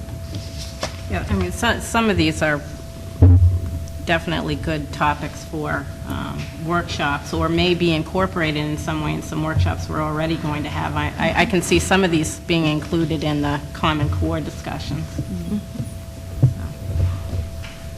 Rosemary? And I would just suggest that some of these are not goals, but are objectives. Okay, so for the... Wait a minute, I need some clarification. Why? I've lost track of what I'm going to do. Later. I'll call you. If I followed it correctly, you would like us to have this document without prioritizing available for people previous to our workshop they're going to have on parent participation and input, communication sort of things. Okay, that I think, and that you are going to send me some prioritized comments or listings and probably divide them into long-term, short-term, and topics for discussion. Is that correct? Or any other thing that occurs to you? Okay, I'll do the best. Then you would like me to take those priorities and have a separate document ready that would reflect those kinds of issues, okay? All right. I will try that. Okay, thank you. I agree with you that I think that the document, it was interesting for me to work on that. I felt like I was back doing qualitative research, to be honest with you. And like all qualitative research, you eyeball the data and you try to find some coherence. But my coherence may not be your coherence. So it is an exercise in trying to make sense of a pretty complicated exercise, and I'm quite willing to continue working on it with you until we get something that you're satisfied with. Okay? Okay. Update on the portables. Yes, I did feel that I should let you know that at our last meeting, I had informed you that we had discovered some extra problems that had not, again, been foreseeable. Precisely, we had some sonotubes that were not down to the frost line, and they created some problems for needing to do extra procedures in order to shore up the building so that they were safe to work on and so forth. I had received notification about a week ago that we had continuing problems with the D and the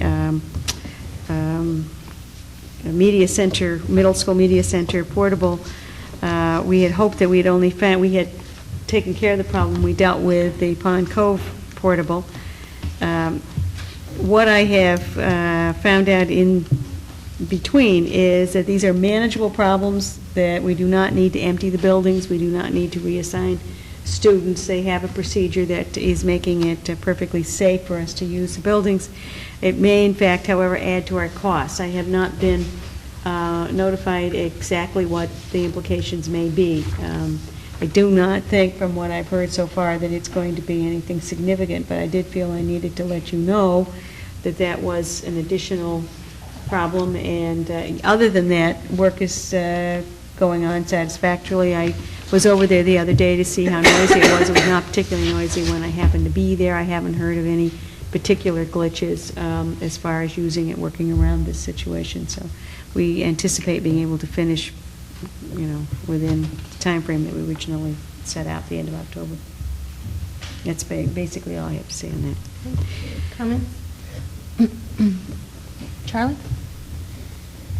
We aren't incurring any additional legal costs concerning the portables, are No. we? I did ask our attorney to, when I realized that we had yet another problem with him, to be sure that we were reviewing any of the issues that we needed to review. Other than that, no. However, I do think that, as you may recall, we have never closed the book totally on the possibility of litigation, and I felt that until we finish this process and know where we are, that I needed to at least keep in touch with them, keep them updated on that. Okay, new business. Report on 11th grade MEAs and SATs. And we have both Mr. Miles and Mrs. Merrill here to talk to us about the 11th grade MEAs and SATs. I did include in your packet the material that Mrs. Merrill has prepared. I found it very interesting on the SATs, some charts and a lot of data. Plus, you received in your packet, I think, last month, a copy of the 11th grade MEAs, and we would be happy to summarize those. And I gather we're going to have some visual aids here. Huh?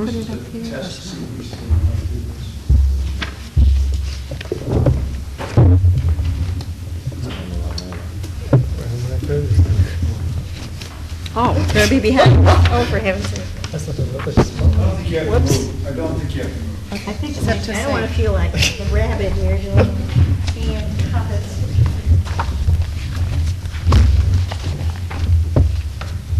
You want to-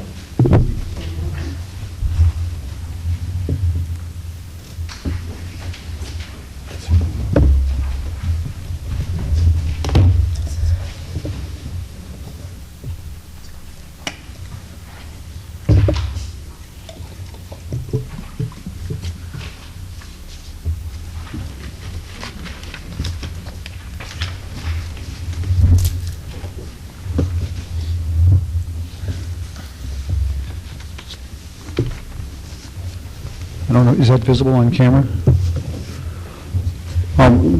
What I've done is put up an overhead that simply shows the 1991 scores, and it does differentiate between the boys' scores and the girls' scores, and I'll talk a little bit more about that later. First of all, because the public may not be aware of these scores, and the board has had these scores for a month, I want to say that the scores for the class of 1992, who took the MEAs in March, of 1991, are outstanding scores. They are among the best this district has ever had, and I think that we ought to feel very pleased that the students did as well as they did. We certainly are proud of them in the high school. I think that there are a number of firsts there. This is the first year that, for example, boys and girls have gotten 400s in math. 400 is the top standard score, and the achievements of the students is simply excellent in math. I've given you a copy of the report that I'm about to read through, and so I think I'll just proceed and go through it and occasionally stop to change some of the overheads. The scores you received the last board meeting and the comparison charts included in the packet indicate that these test scores are the best 11th grade MEA scores achieved thus far by students in this district. The scores in, I'm missing, I think, one column here, which is interesting. There's a humanities score that is evidently not on this chart, which is also 400 for this year. There are 4 400s, and there were 4 400s in 1989, but the humanities was not one of them. But the scores are simply excellent. We include here scores that break it down by gender, and there are some differences. The differences this year are less significant, I think, than in previous years. In 2 areas, math and humanities, for the first time, there is no difference between boys and girls' scores. Because both boys and girls received 400s in the 8th grade scores in math, the current scores, also 400s, continues the class's record of scoring well in that subject. However, the more typical variation between boys and girls does exist in reading, writing, and social studies. Girls scored 400 in both reading and writing. The boys' scores, 378 in reading and 376 in writing, are both excellent, though a bit lower in writing than in the 2 previous years. Likewise, the girls' score in social studies, 355, though lower than in the 2 previous years, is very strong. In science, the class's score of 385 is excellent. The girls' score of 378 is very close to the boys' 391 and is the highest score ever for girls in this district. All in all, the gender differences are of considerably less concern this year, I think, than they are in past years. I don't know whether you have any questions just on the scores that are before you. I regret to say that I did not notice that column was missing when I made this chart this afternoon. It omits the humanities scores, even though you have a hard copy that does show the humanities scores. Any questions about this particular issue?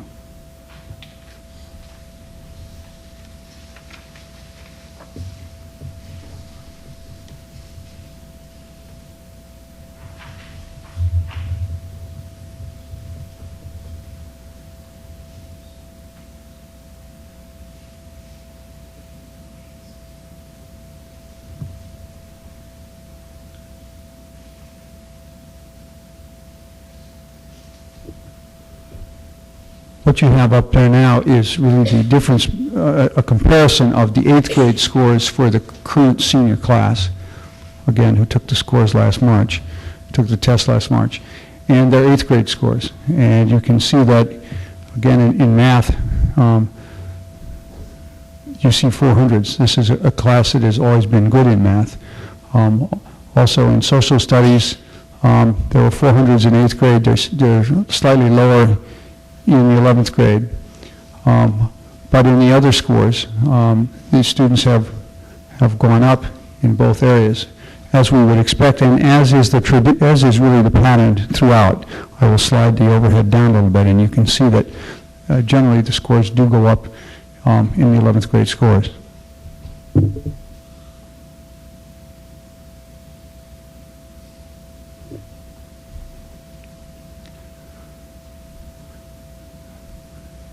That's just a sort of a historical comparison that lets you see what's going on in the past.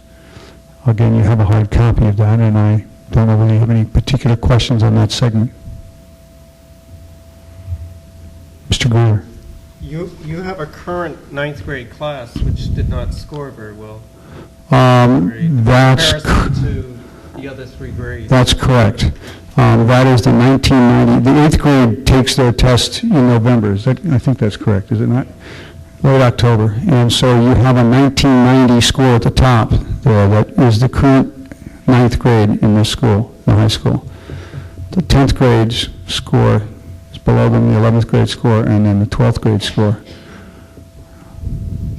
And you do see some significant gender differences, especially in science, a 100-point difference? Yes, there is a considerable difference. There is a difference also. There's a difference, for example, in the 8th grade of the current senior class of about 45 points. So I think it is the classes do vary a great deal, and I think as you go through the chart, you see that. The current 9th grade would seem to be showing the largest difference in science. Also in reading. Yep.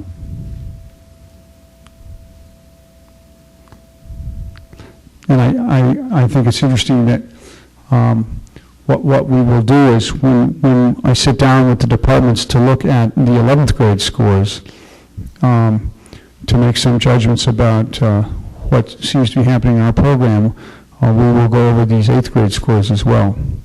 That is the current 9th grade's most recent scores. So we, in a sense, have a starting point about which we can make some judgments, and we may wish to emphasize some things that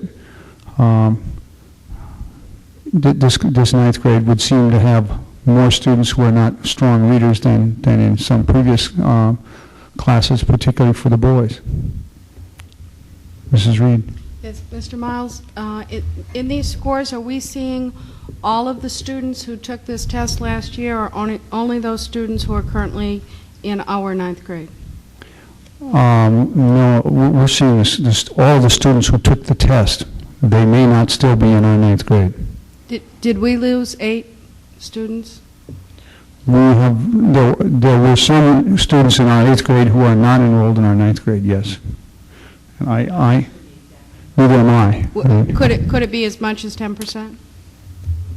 It's at least 5 students, and it may be more than that. Right. Would that drastically change? I don't think it would probably change the profile significantly.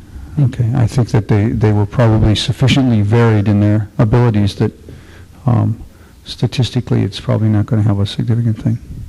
Other questions about either the current 9th grade scores or the 11th, the current 12th grade scores? Yeah.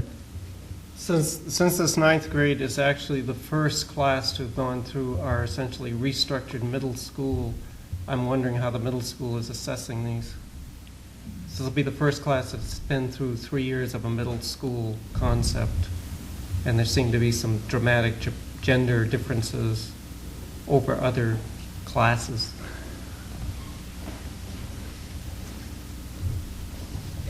Were you referring to the current 9th grade? Yes. Is that, yeah, I think last year when we did our report out on the MEA scores, we talked about that we had really done an item analysis, especially in reading and writing, somewhat in math, because we were concerned about the scores, and we knew other people would be concerned, to find out where the strengths were and where some of the needs were. And we talked about at that time that we did find that there seemed to be a test-taking behavior of not reading the test question completely and responding to that.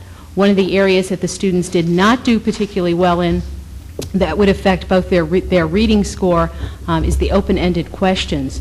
And those counted more, a larger percentage of the tests last year than they have before. That would also be true of the current seniors who took the 11th grade test. That's a change in the MEA that was made this last testing season.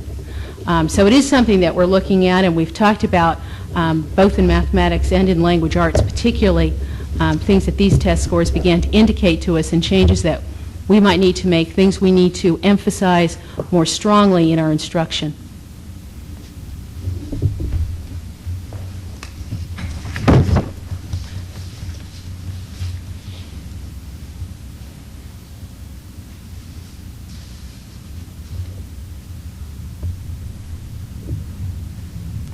I want to move on actually to some results which I do not have transparencies for, which are all the subgroup tests, but they will refer to those numbers up there. Let me straighten that out a little bit.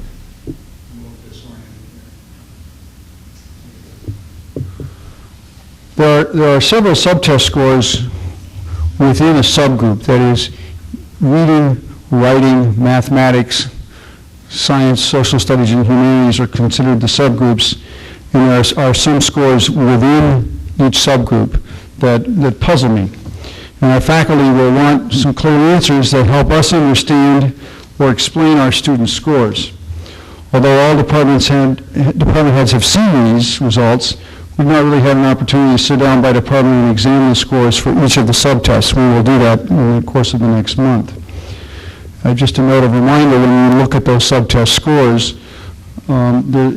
the bar that you see on each page or for each subtest indicates the standard error of measurement, and where the bars overlap, the subtest results are substantially the same. On the other hand, if for example, there is a score in science of 385 and you notice that a bar does not at all touch that 385 mark, that is a relative weakness that we also want to closely investigate, and there are a number of those in the different results.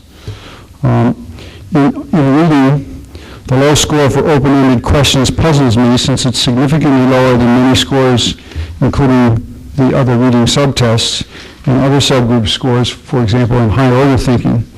And I'm curious why it's quite low. It's I think it's what, 280, 290, I think in the state is 280. 290 in the district. Yeah, in the state is only 280, and I'm kind of puzzled by that. And I have a copy of the open-ended questions, but I still have not figured out quite why that is different, and we will consult with the state on it. I've talked with Nancy Hutton about this, and we have a hypothesis that it may be that our students are simply not referring back to the reading passage the way they ought to do when they attack this question. And it may be more, and I think it really is, because there are other instances that would support some strength here. It may be more a method problem than it is, in fact, a deficit in students' ability. They simply aren't following through on something, and they're not attacking it. And we need to look at that, and if you will, provide some reading instruction where we insist that they do that. There are other subtest sort of anomalies. They don't exist in writing and math. I think the writing and math scores are really quite strong, and the math particularly, the subtest scores are really very strong. In science, the scientific inquiry and physical science scores are excellent, but the life science and earth science scores are more uneven.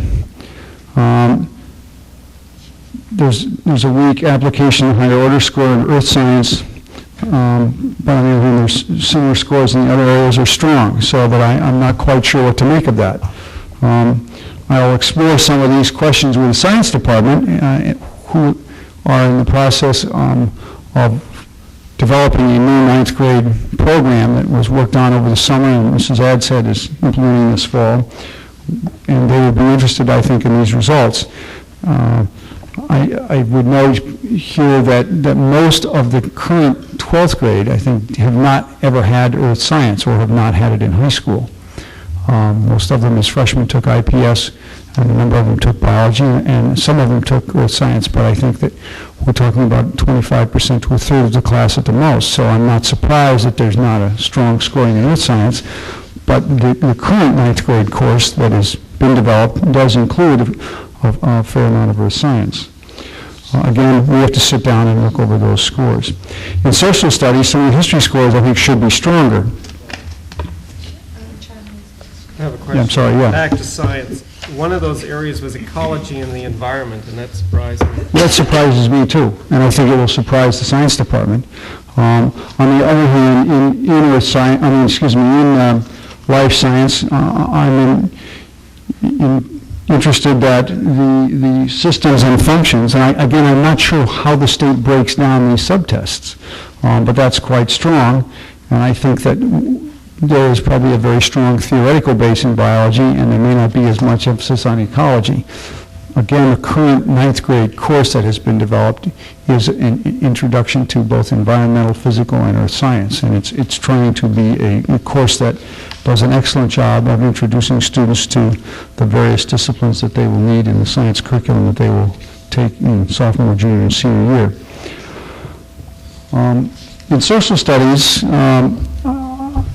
back to the history scores, I think the history scores could be stronger, and I know that Mr. Ray and I have had a brief conversation, and he does too. I would say that when the MAs are given in March, many of the students who are taking U.S. history at that point are just beginning the 20th century in terms of a chronological era or in the early part of it, so that I'm not surprised that that may be relatively lower. But again, that's not something we like, but it's something we're going to look at. And I think that there are some plans in prior to even receiving these results, so revamping that U.S. history course in terms of its focus in some degrees anyway. Given the strong reading scores we have in the first section of the MEA test, the low reading translating score under social studies is puzzling. So we want to take a look at what this means. We're at a disadvantage in science, social studies, and humanities because we do not get sample copies of the test. We do get a sample copy of the reading section, the writing prompts, and the math. There's, I think, there are 12 test booklets, 12 different booklets, I think. Pardon? 16 different test booklets. In any given testing situation, they give each high school one of those 16 to see a sample. Finally, in the humanities subgroup, the overall score is excellent, and I don't think there's a significant difference among the different subtest scores there.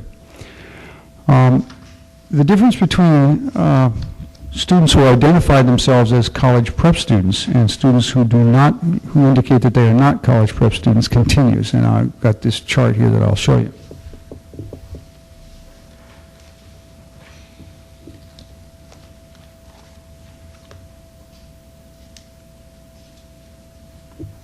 That upper segment on the overhead are the current classes scores. And you can see below the differences between other years.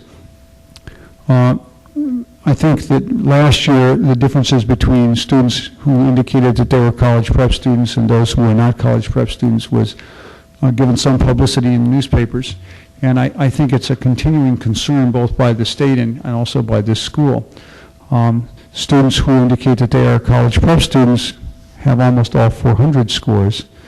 In our case, they are all 400s, and they have been for a number of years. Students who indicate that they are not college prep students do not have strong scores. 2 years ago, we did have a senior class where there was not the same kind of differences between college prep and non-college prep. What percentage says that they're going to college? What percentage say they're going to college? 87%. All right, of the current 92 seniors who took this test, I think. 87 out of 92? No, 87%. I think it's 70. Forgot. It's only 79 students. Right. We have a small number of students who are handicapped, special ed students, and a small number who are not handicapped, who are not going to college. We just have an overwhelmingly college preparatory orientation in our classes. We're still interested in and very concerned about improving the educational options for students who are not interested in college. We owe every student a really quality education. I think there may be some difference in the motivation and self-confidence of some of those students who do not see themselves as college prep students, particularly in light of the fact that everybody in the school seems to be headed to college. At the same time, there is a small number, and I think we have to do what we can, keeping in mind that we do have a strong college preparatory slant in our populace in the school. What we have tried to do for these students is to develop programs by creating sections which span 2 age groups. For example, we have a level 3 English class for grades 9, 10, and also for grades 11 and 12, which allows us to have a reasonable number of students and still provide the kind of program that these students need. We have comparable programs in social studies and to a lesser degree in math. We're working on better options in science.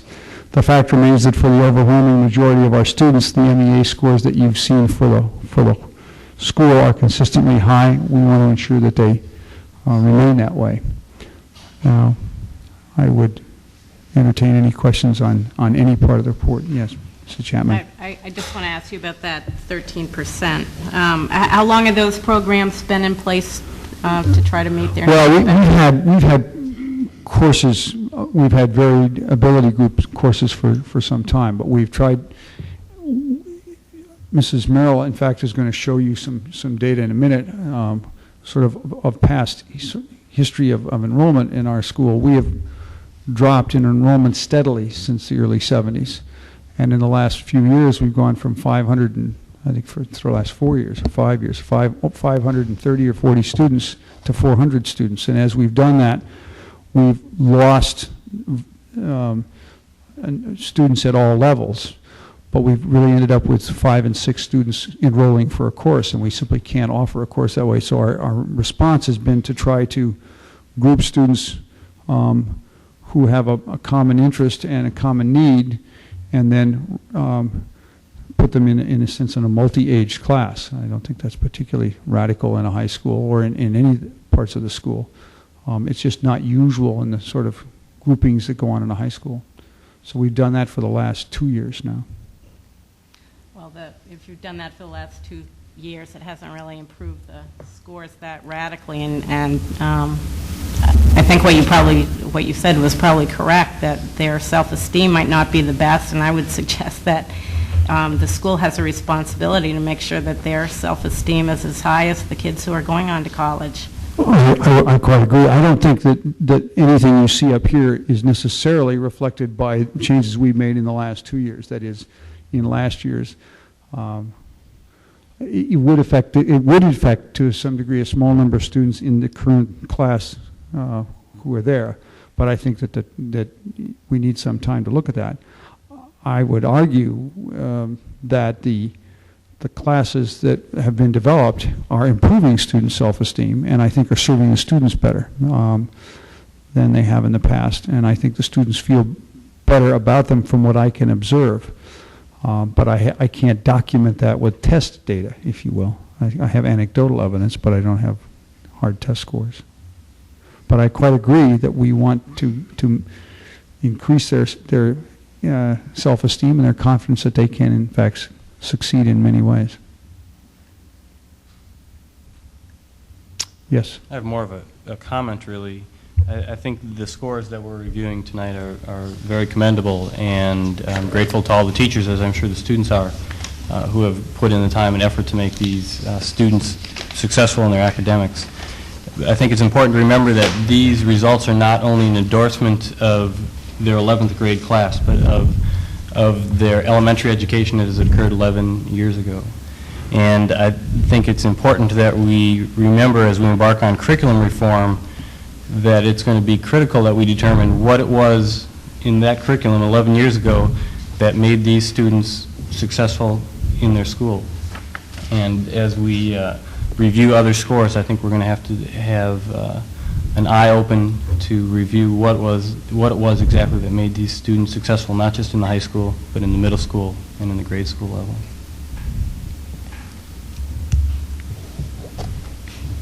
Yes. Can I make just one more general comment? You've said that your departments go back and review these. Is there a formal process, and actually this isn't just at the high school level, I'm wondering, is there a formal process within the schools to go back and go over the scores and see where the weak points are? Because if there is, I think it would be nice for the board to hear back what changes were made and what was found as a result. And if there isn't such a formal process in place, I would suggest it would be a good idea. There is a formal process in the sense that we sit down and look at the data we have. What Nancy Hutton and I have talked about doing is, particularly with regard to some of our concerns about a few of the reading scores, is to get somebody from the State Department to come down and talk with the staff about the kinds of modifications that might be made. I'm quite confident that the teachers are interested in these scores and what they may suggest to them. On the other hand, I'm not about to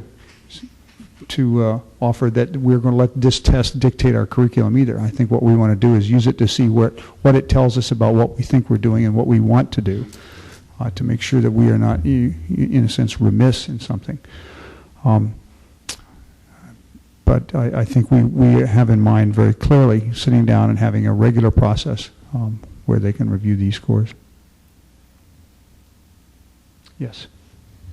Mr. Miles, this may open a can of worms, and if it's a long and complicated issue, then I would like to defer it But, yeah, just picking up on a comment that you said, is there something really bad about teaching to the test? If the MEA test is a valid test, and is an outstanding test, and is an appropriate test, shouldn't we be teaching what it measures?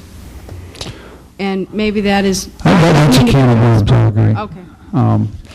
And I'd be happy to talk about it sometime, but I think tonight's not the place to do that. I think the assumptions of if it's a valid test and if it's an excellent test and so on and so forth, that's arguable. I think arguable in all directions. And beyond that, I think we in our own school district have to make some decisions about what we feel are the outcomes that we want for students. I think the people who put this test together are trying to create a good test, and I think they're open to feedback, and they review it as well. So, but I think that all the building principals would want to get into that discussion, and I think this is perhaps not the forum for it. I'm sorry. That's okay. No, that's a good question. I don't mean that. I just think, your suggestion that this is maybe not the place is right. I think we need to talk about it somewhere else. Mrs. Merrill, do you want to begin with the SATs here?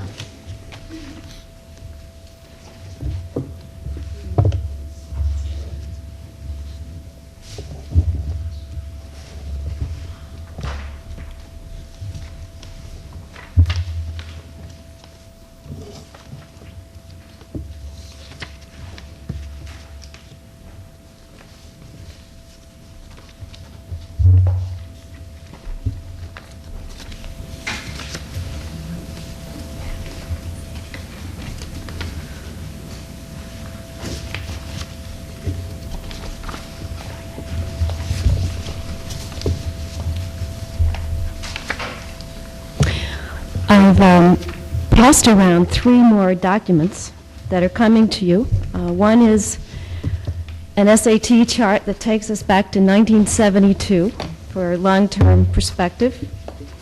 Some data on changes that have taken place at Cape Elizabeth High School, and then a post-secondary education attendance report, which has been traditional to give that out at this time when we do the SAT report. So I've included one of those for you as well.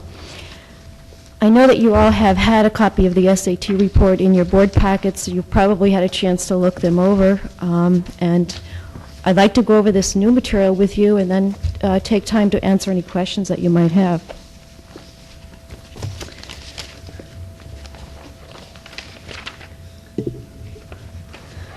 You'll notice from the SAT report that you got in your packets on page 1 that the Cape Elizabeth scores were very strong. Like the MEA scores, they're very strong. They're excellent scores. The verbal is 476, and the math is 505. And those are very strong scores.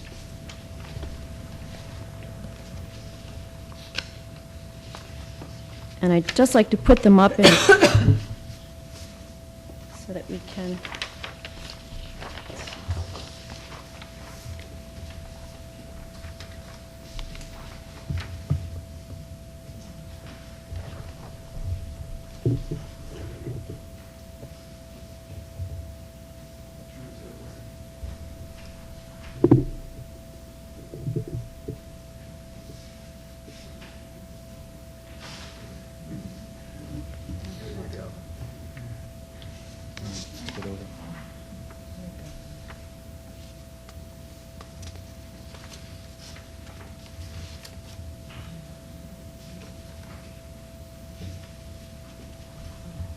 Want to get them both on? Why should do one?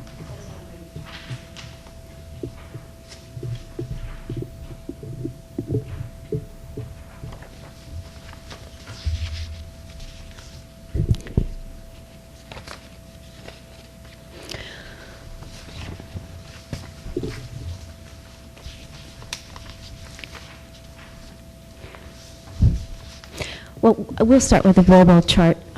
Seem to be fitting just one at a time here. What we can see from looking at a chart of the verbal scores, and this is at Cape Elizabeth High School, versus the main and the national scores. This is over a 10-year period of time. And we can see that starting with the class of 1983, that we start to see an upward trend in the SAT scores. There are little dips here and there, but generally speaking, we're seeing an upward progression over that period of time, such that over a 10-year period of time, what we're seeing on the verbal score is a plus 34-point gain. And compared to the national, we're seeing a plus 54-point gain, and above the main score, plus 55-point score gain. Let's do the math one. We see a similar trend with the math score over a 10-year period, and it's, again, starting with a class of 83, that we start to see the trend really pick up and start head uphill. Both the math and the verbal chart, you'll see there's a dip for the class of 89. That's consistent on both the charts. And that was a class that tested low all the way through the school system, and sure enough, they did on the SAT. And so that dip showed up for that particular class. But overall, we see a point gain for the math, and over a 10-year period, we're seeing a 39-point score gain with math, 31 points compared to the national, 47 points above the main average. And I thought it would be interesting for you to see that chart going back further in time and using an older chart that we had in our files that goes back to 1972.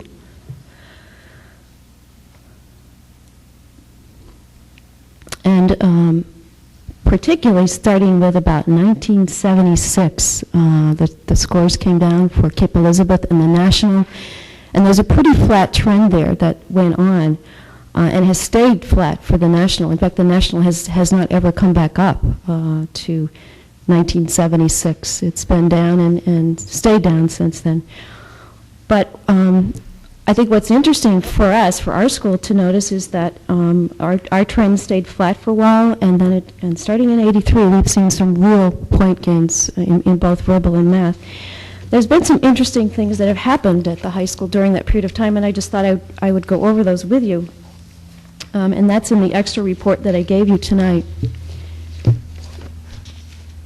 This is a 10-year perspective on the school. What's been happening in the last 10 years? In the first column of the handout that I gave you tonight, it says the handout has Cape Elizabeth SAT reports. On the top of it, September 1991. And one of the things that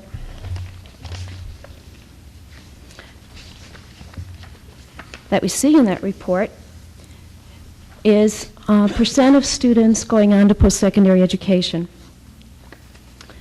And over a 10-year period of time, we can see that there was 75% going on to post-secondary education at the time, and in the class of 91, that has gone up to 85%. So we're seeing a plus 10% gain there.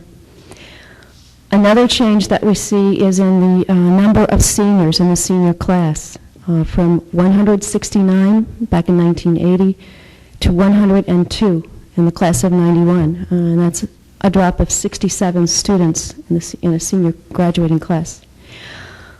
Another change that we see is that from 81% of the students testing back in 1980, that now 92% of our students take the SAT exam, and that's a gain of 11 percentage points. So that's interesting to note those kinds of just numbers of change. But I think another more interesting thing that's happened to our school is that beginning with the class of 1983, and we researched our academic standards during the past 10 years. Beginning with the class of 1983, Cape Elizabeth High School's graduation requirements began to change. This was done by a school board mandate back in 1981, I believe, that graduation requirements were changed from 170 credits to 210. And it began with the class of 83, which needed 180 credits. The class of 84 needed 190. The class of 85 needed 200. The class of 86 needed 210. But I think more interesting than that, in sheer numbers, is some of the academic requirements that were instituted then. The class of 83 needed 2 years of science instead of 1, needed 3 years of math instead of 2. And we also had, at that time, a 3rd year of social studies requirement instituted. So during this time period, we've seen some real changes in our academic standards and our credit requirements for graduation. And I think it's had a real impact on our students' performance on this test.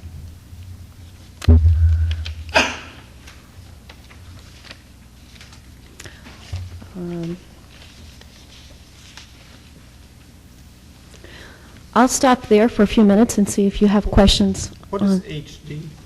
Human development. That's correct. We had 3 graduation requirements. One was industrial technology, one was fine arts, and one was human development. And by the class of '86, they had to have all 3 of those, including 210 credits and keyboarding. Human development was phased out in 1987. It was considered to be an expensive program. It was 5 sections of a psychology class. It was an extra teacher. So it was phased out. Okay, well, I'll stop there and see if you have any questions about the SAT report itself, about any particular score areas. There's a lot of material in the report.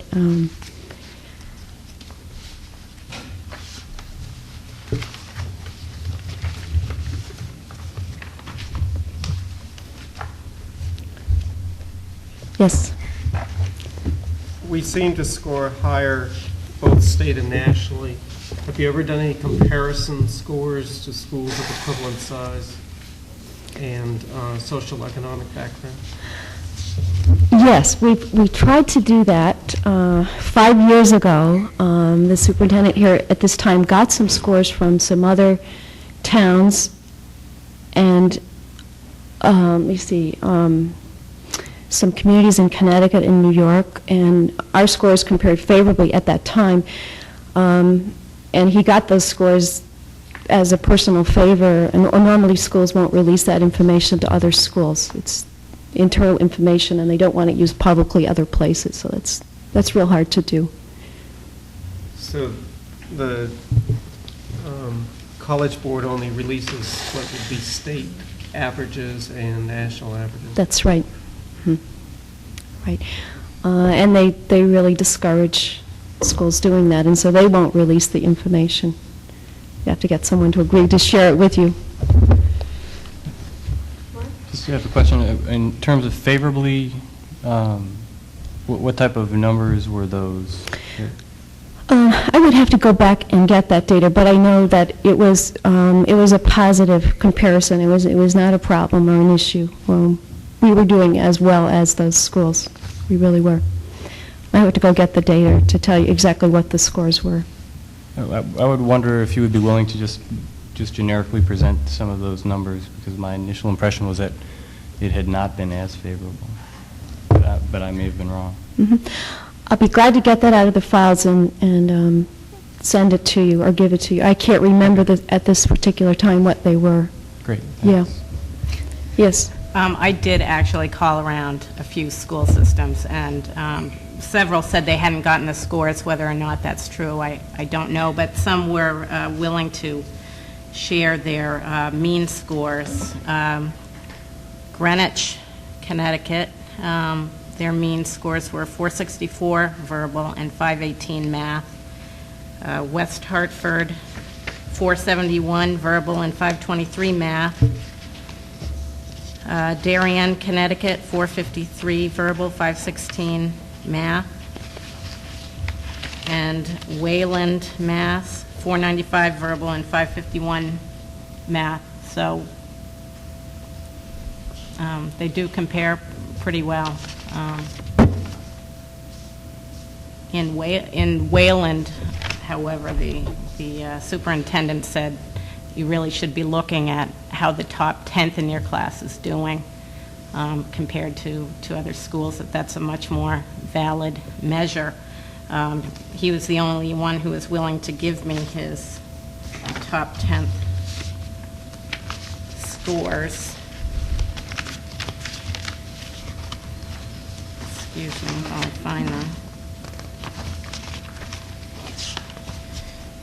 and theirs were 648 verbal and 686 math, as compared to ours, which are 570 verbal and 647 math, but that's obviously not a very scientific comparison. Did you get our top 10% out of this report? Yeah, out of the College Board report. Yeah. I would need to calculate that for you. Unfortunately, this is not accurate. The students, 15% of our students report themselves as being in the top 10%. That's out of the students' self-reported information. And so I could do that for you. I'd be happy to do it. Yeah. I just didn't happen to prepare that for tonight. That's out of the student. Right. Exactly. I said it wasn't scientific. Yeah. Great. Thank you. Sharon, if I may ask, what happens to the score when 85% of your students take the test? When we're looking within the state of Maine, is that a consistent amount of students taking the test? And do you know what effect that may have on our relationship to the rest of the state? I'm not sure I understand your question. I'm very sorry. It wasn't phrased very well. I'm sorry. I'm very tired. Numbers do this to me. But I was wondering, we have a very high percentage of our students taking the exams. I was wondering what effect that has on our scores, comparing it to other schools within the state who may have a smaller percentage of their students taking the exam. Is that clear? Right. Percent of students in Maine taking the SAT is a lot lower. I think it's something like 40%. It's in the Maine report here, and I can look it up for you. No, I just meant conceptually, what does that do to our score? Does it dilute it?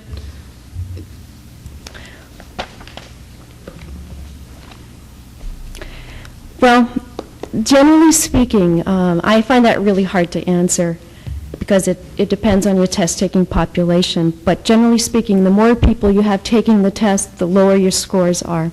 That's the national trends. Every time the numbers have gone up, their numbers have gone down, and that's what's happening to them, by the way, in the national. Interesting, and I think ours is interesting in that we have numbers of percent of students taking it going up, and our scores are going up.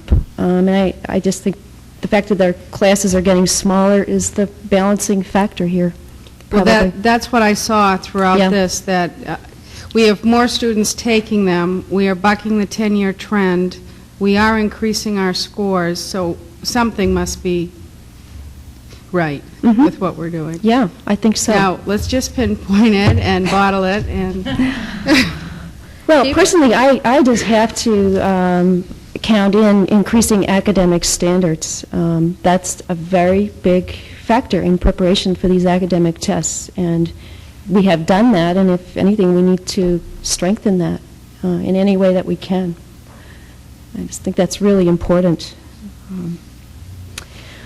Okay, any other questions? The one last report that I sent around was the college admissions report. I don't have any particular comments on it, just that it's information for you at this time. And as we noted earlier, it's been a 10% increase in the number of students going on to post-secondary education. If anything, I would want that percentage to increase because it's just very clear from the Department of Labor information that all the jobs in the job market need training and education, and we want all of our students to do that.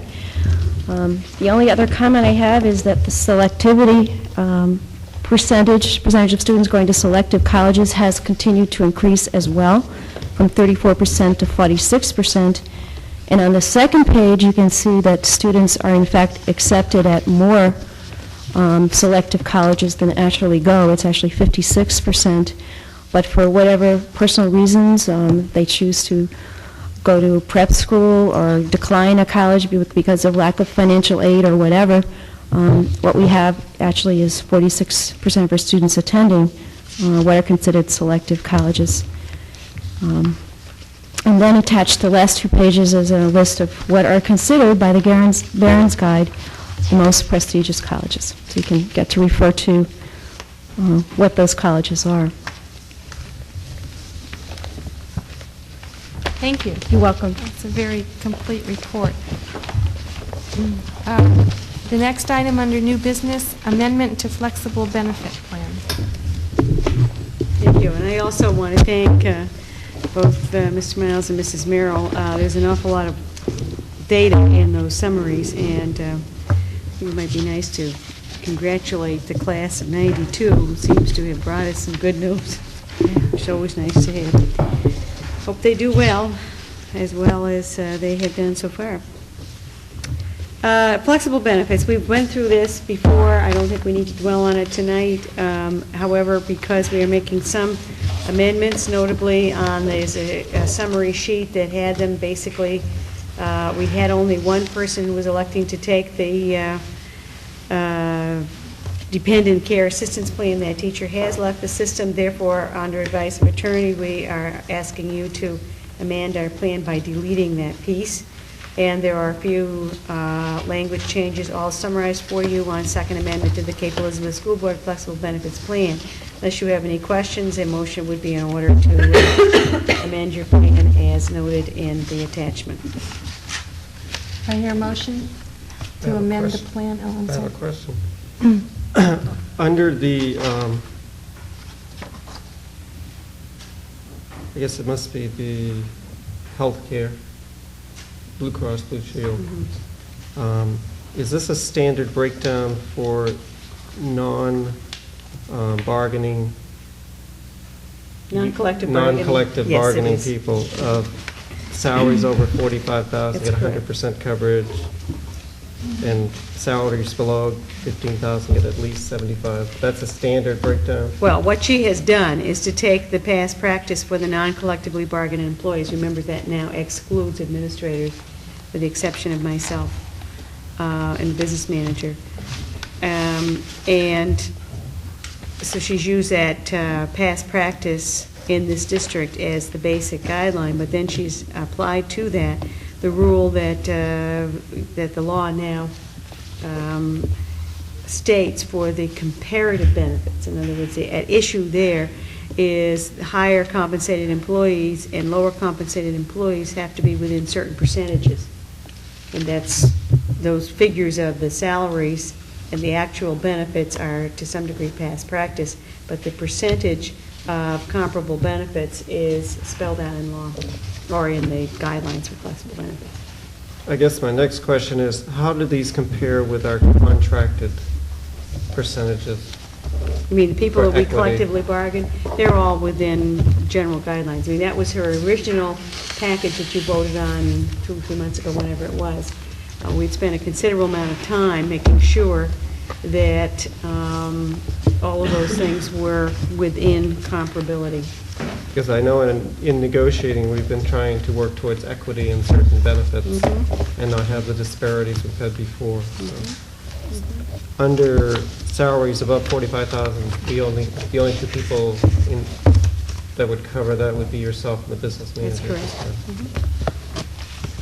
And I'm not covered, I don't take benefits, just for the record. Do I hear a motion to amend the flexible benefit plan as suggested? I have a couple more questions. Oh, I'm sorry. I assume somebody checked all these numbers to make sure they're all correct? Yes, they have been checked by the business manager, and he, in fact, has been in touch with our attorney. And if there is, but since it is hard to be sure, that even though they have been checked, that there might not be a mistake here, that would certainly be within the spirit of your motion to allow us to amend the actual number if, in fact, she was given incorrect data, or we overlooked something, or just plain flat out made a typo.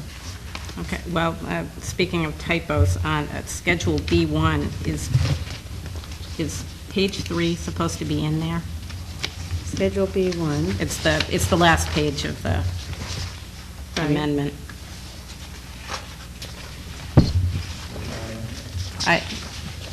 I have a page 3 that just says number 2, dental, unless single person, 2-person family, and it doesn't seem to apply to anything.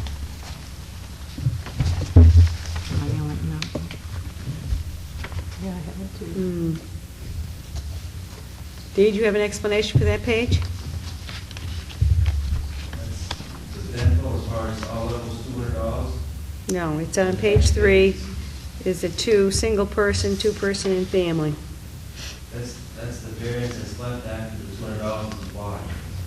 What she meant there is that this is the first part, the $200 is the board's contribution to the plan. The second part is the employee's contribution. That doesn't seem to, The family would be $649, which would be the $200 would be, I hear what you're saying though, it's not, and it doesn't appear to happen.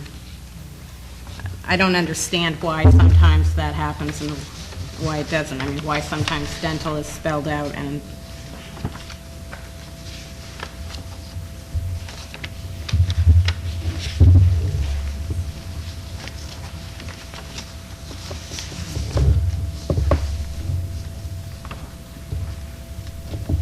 everywhere else it says all levels. It doesn't spell out. That's correct. Single, I think two-person family. I don't know what the explanation for that is. No, I take it, no, excuse me, under A1, you have, for instance, a dental single person, two-family, and so forth. In other words, this again, okay, they're the non-collectively bargained employees with the various salaries. That's what we're looking at first. Page 3 belongs to Schedule A1. I think that's exactly what it is. Yeah, that's what the problem is. It's correct, but in the wrong place.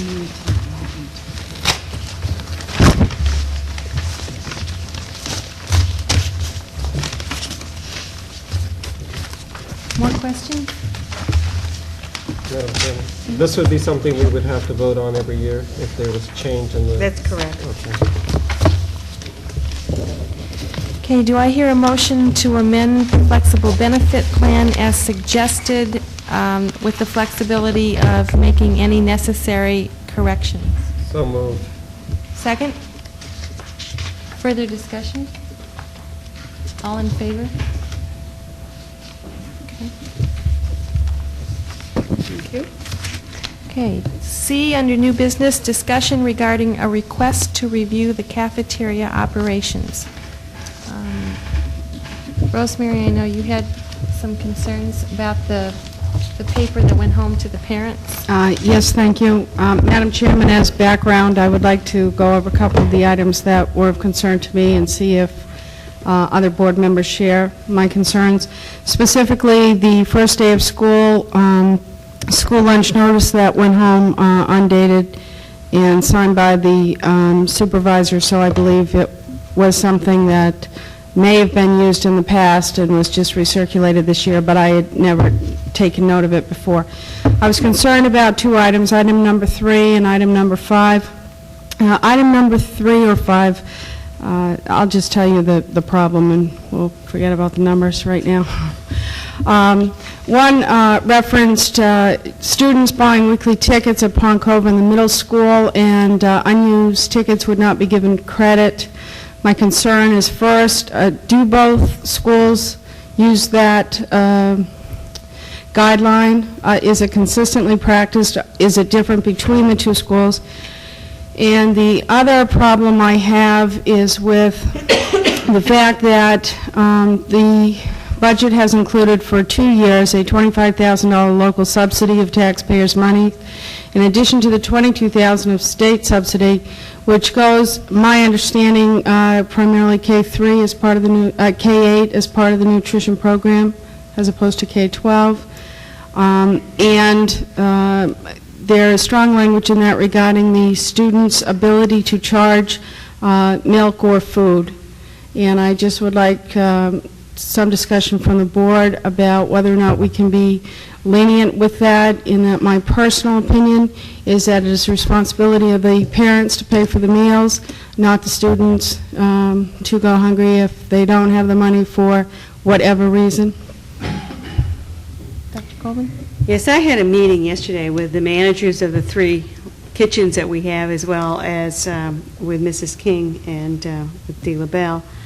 And I think what we have here is a situation where a packet has been put together and for years has been sent out. Part of the reasons a packet has been sent out is that it is our responsibility to try to make sure that every family in the district is aware of their right to apply for free and reduced lunch. And unfortunately, it is difficult to assure that every parent gets that information. It's very difficult to get older kids to take it home. It's not absolutely certain that even young children will get it home and it will arrive on the parents' desk or at their attention.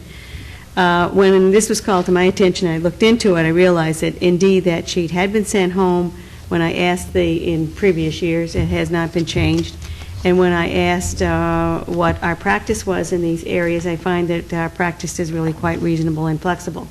It does differ somewhat in the three kitchens, dependent on people's experience with the age and maturity of the youngsters. For instance, high school, which is an entirely a la carte program, and some young people, of course, are working or have means to support not necessarily getting their lunch money from parents. The lunch manager explained to me what their procedures were, and they sounded both reasonable and flexible.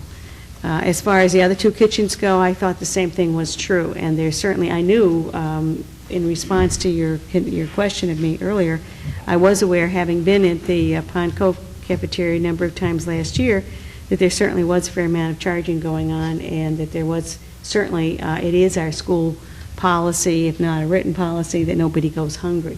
What becomes a problem, of course, is that sometimes we have an adult problem that is a parent problem that for some reason or other hasn't quite conquered how you get the money routinely to little kids. And then we also have, and it's interesting to talk to the managers about this, the middle school level we have youngsters who have money who may not intend to spend it for lunch, and parents are as frustrated about that situation as teachers are. And therefore you have a variety of issues. I was certainly satisfied in talking to the managers that they have used both common sense and compassion to have a reasonable situation if in fact we are dealing with a problem that is essentially a parent problem, calls are made home. So I think our problem here is the fact that we should have reviewed the packet. I'll take the responsibility for asking the central office people who send those things out to make sure that we have a little better review process than we did this year. I do not see it at the moment, however, as a real policy level issue, unless you want to address it as such. I think that there is a practical matter, as a practical matter, it's being handled quite well. I do know from having had a couple of calls from parents along the way that sometimes there are frustrated phone calls that go home, or some children may have been cut off in inappropriate ways, either through mistake or what have you. But by and large, our processes appear to be suitable, and I don't think you'll find them a problem. A piece of paper is a problem, not necessarily the practice. Okay. That does help a lot. Thank you. I have had the opportunity in the past several days to review the high school and the middle school cafeteria, talking with staff and students, just because I was trying to get information about this so I wouldn't say the wrong thing or have the wrong impression. I will tell you that the high school and the middle school staff got extremely high marks. The kids were talking about the food and how sometimes they get too much and sometimes they want more, and they were very thrilled today that Lisa's Pizza's back, and they don't seem to care as much as I do that they don't have enough time to eat. They manage very well. So I do want you to know I feel much better about the cafeteria today than I did when I called last week, and I didn't get a chance to go to Pond Cove, but I did have a concern that maybe is easily dispelled, but is the high school in our nutrition program? I'm not quite sure what you mean by nutrition program. Do we get any subsidy whatsoever from the state for the high school? You do not get subsidy for a la carte programs. Now, that, however, does not mean that people cannot apply for free and reduced lunch at the high school level. We are not required to run a free and reduced lunch program if we're running an a la carte program. That's only a requirement if you're running a tray lunch. The difficulties for free and reduced lunch, however, there are regulations. If a parent of a high school age youngster wants to participate in their program, they must fill out the forms and go through the same kind of guideline testing that we would go through for the tray lunch situations.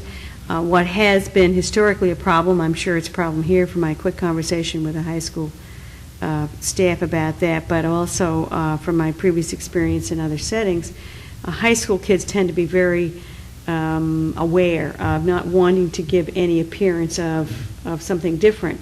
Unfortunately, the guidelines for free and reduced require us to note that they have a full nutritional balance. One traditional way of trying to do that in an a la carte program is to put things together in a bag lunch. Kids typically don't want to be seen picking up a bag lunch because of the possible stigma attached. Other arrangements can be made, which means that you have certain choices that you're supposed to make. I mean, you don't have under the free and reduced guidelines, you wouldn't have total carte blanche to have 5 bags of potato chips. I mean, obviously, that's one of the things that the nutrition guidelines for tray lunches insist on, a balanced lunch. So there are some issues there, but as far as the balanced nutrition at the a la carte program in the high school, they certainly offer it. Whether everybody chooses wisely is something a la carte programs do not control. Okay, so my concern is the $25,000 worth of local subsidy and the 400 students at the high school. Do they get any benefit of that? Oh, I suppose there's got to be some benefit in the sense that there are system-wide costs for running any kind of a lunch. But we're running a restaurant is what we're running, and we're trying to run it with every year for the last several years. We really basically get less subsidy from the state. For instance, we used to get a number of food items. Cheese was cut out 2 years ago. I think it was 2 years ago that cheese was a real hit for us. We used to get government subsidy cheese. And so the subsidies for nutritional, school lunch programs are not just the free and reduced aspects. They're also the commodities that we can buy, either sometimes receive free of cost and sometimes at reduced prices. So certainly the a la carte programs are basically supported by fees.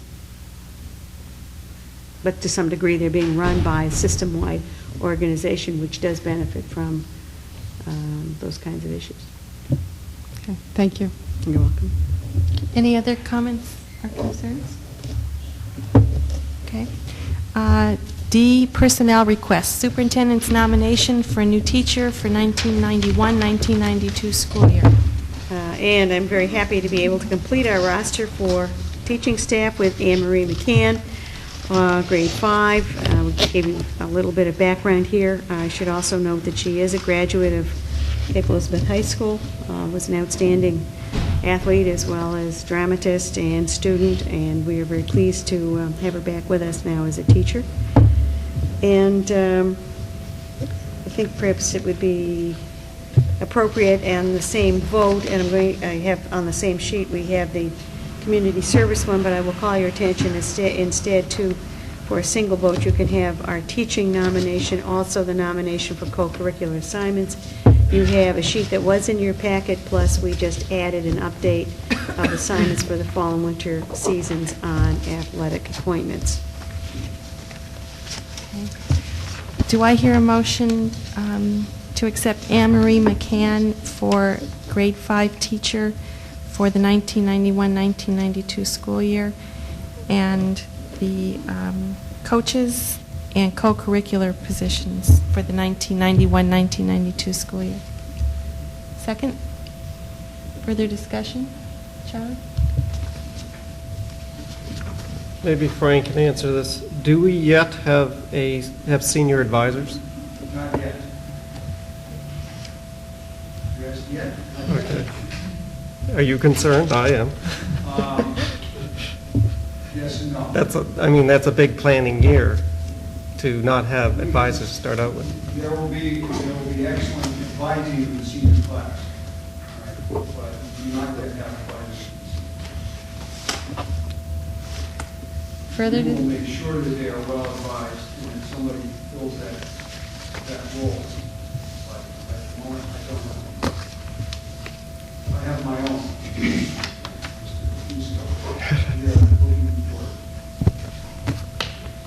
I only have one other observation is, and I alluded this, I believe, last May or June, that as part of the negotiations for the upcoming year, that we look at some of these stipend positions, both, not so much athletic, but as some of the co-curricular and administrative, as are they truly still needed?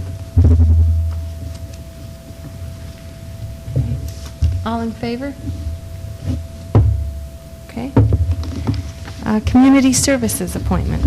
And very happy to nominate Carrie Curtis as Aquatics Director and Evening Program Supervisor. And again, you have a little bit of information here. I believe we have Mr. Curtis here this evening. He's been very patient watching a multifaceted introduction. We haven't mentioned swimming before him. We were happy to have you here.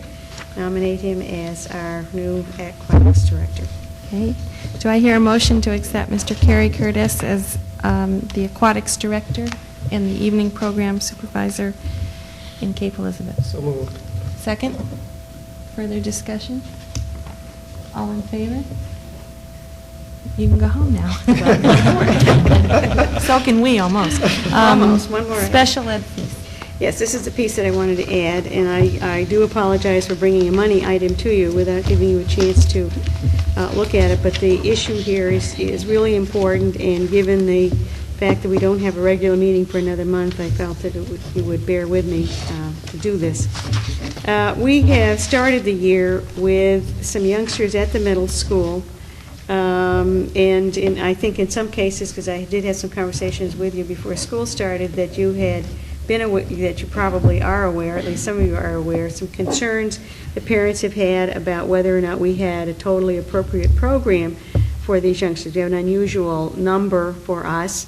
Some of them are youngsters at the 8th grade level who, if we were a larger school, we might in fact have some traditional pre-vocational or apprentice-type programs, and because we don't normally have that need, or at least as much need, it's a difficult issue for us to adequately staff and to know exactly how to handle it. As we have studied the situation and as the year has begun, the proposal was brought forward to me that we add 7 hours per week for the school year of social worker time, and it turns out that we do have an appropriate candidate who has been doing some work with us as a teacher assistant. That would be Judy Klein, who is a licensed social worker, and therefore we would be giving her a kind of split assignment. She would still continue to work for us as a teacher assistant, and frankly, for accounting purposes, we have to actually split the way we pay her under one set of certification circumstances as a social worker and as a teacher assistant duties in another way. But that, just to make clear that you understand, that would be the assignment. We are satisfied that this is a needed piece, and we think that it will give us an opportunity to explore perhaps some somewhat unusual short-term needs for these youngsters, and possibly, we would certainly hope, help them have a better year. So I do recommend it. Thoughts on that?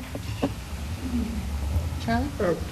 We're looking at a particular grade, or are we looking at the total 6 through 8 middle school? It's my understanding. It's 6 through 8. It is 6 through 8. This is a typo. It says 4, well, I think what it's saying 4 through 8. Students, not grades 4. That's the number of students that we were thinking. Right. I think they're concentrated at the 7th and 8th grade level. Are they concentrated in one particular grade level more than others? No, they're not concentrated in one particular grade level. There is a cluster in the 8th grade, another cluster in the 7th grade, and we have a potential of perhaps someone from the 6th grade. So it's not just one. It really is for the 6 through 8 middle school, but the number of students that we feel this person would be able to effectively service would be 4 to 8 students that they would be able to supply services to. So what would be the process for servicing these students? They would go through a process, probably working very closely with our guidance counselor as well as our special services team to identify the students. In fact, we have some students identified already that we would talk with those families and the students as well, and once again, connecting with all of those other people to be sure that this would be the appropriate program for them. It would be part of the process in developing their individual educational plans that this service would be added.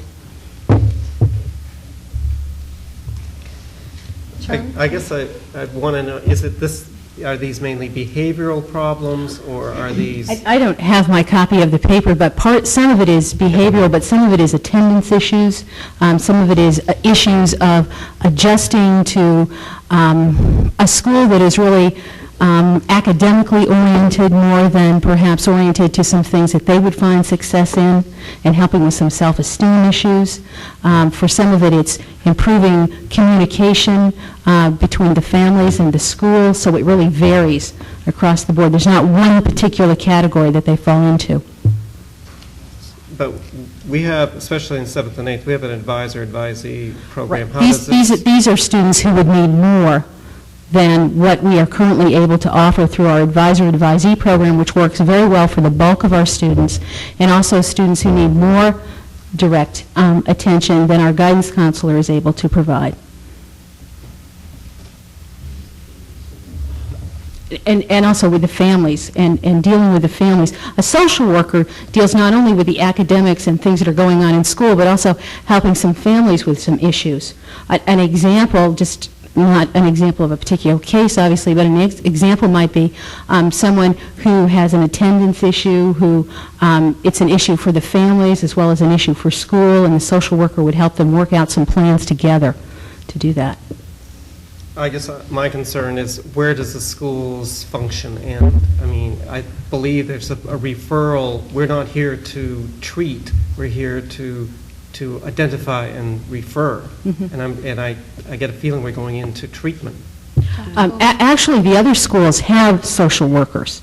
The elementary school has the services of a social worker K through 5 on a part-time basis, and the high school has a part-time social worker. That's not a service that we have, so this is a very part-time option for us, but it's not something that's atypical for our school systems, and we do keep a very careful watch on, how far can we go and be responsible for, but we feel to help the students be successful in school that there is something more we could do if we were able to offer this service.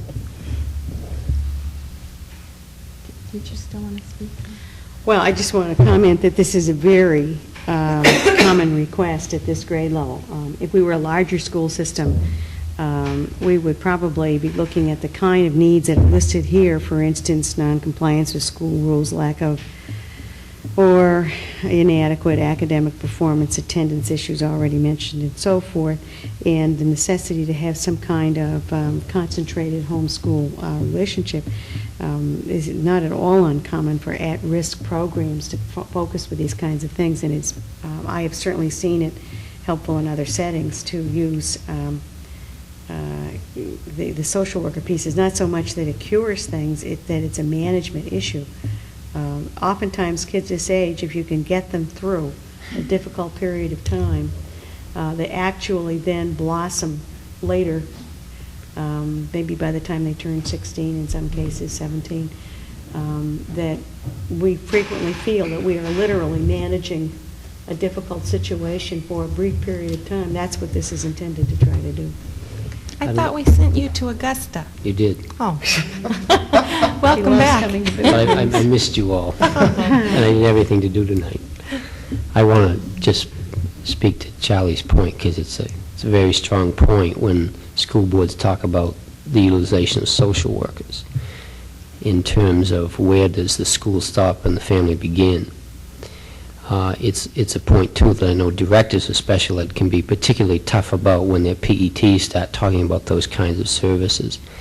One of the things, though, that's very successful in the use of social workers for youngsters and families who are having trouble in their relationship, and thus the school's relationship with a student, is they do clarify the different roles that the two entities for a child have. And we're not very able to do that right now, grades 6, 8. And we do have some youngsters who and their families need this kind of support from us in terms of what's going on in school and how can we support it at home and how do we know that the two are doing the things we've agreed to. And I'm sure you know, if you have young adolescents, that can get pretty gray sometimes, and those things can fall through the cracks that both families and schools have. And so the utilization of a social worker closes up some of the cracks. It holds the kids more accountable, and it supports families to hold them accountable too. And that can make a significant difference to a young adolescent in that middle school level. One last piece. This spring, Congress passed a new Individual with Disabilities Education Act. We call that IDEA. Signed by the President in the spring as well. There are, and we don't have the regulations for this law yet. We're supposed to get them late fall. There are many references in that new law to the utilization of social work services for youngsters, particularly more seriously involved youngsters, involved meaning handicapping condition, to support what happens between the school and the home. And I know that you know there is a significant issue nationally and now statewide with the commissioners look toward what they call student assistance teams to strengthen the relationship between home and school, because it has been shown repeatedly that achievement in students will increase. Rosemary? I would just like to comment that I'm very familiar with the middle school. Last year I had 2 students in the middle school. I currently still have 1. Although this was passed to us this evening, this is not a new issue to any member on the board. I have had several calls from several parents, and I even wrote a letter to the superintendent regarding this issue in a broader sense. But I do strongly support this based on both my observation and also comments from the parents of perhaps some of the involved students. And I would be prepared to make a motion when discussion is complete. Okay. Okay. Yes, do you want to go ahead and make the Yes, I'd like to make a motion that the school board approve the superintendent's request to add a part-time social worker for the middle school. Okay, and Loretta, second. Further discussion? Charlie? I have an 8th grader, so I'm well aware in the last 9 years about this group of students, and I know the core is from the 8th grade. These are not suddenly emerging students, so you have been aware that.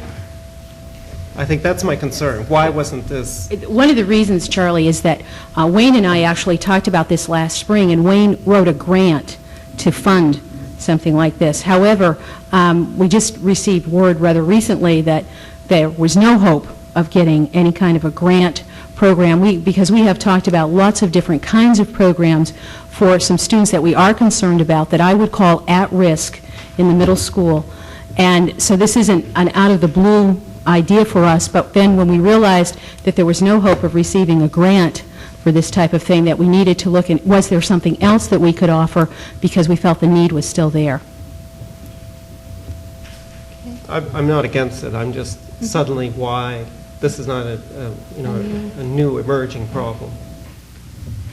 Rosemary? Could I just tell you why, for me, I strongly support this very much? No, I support it.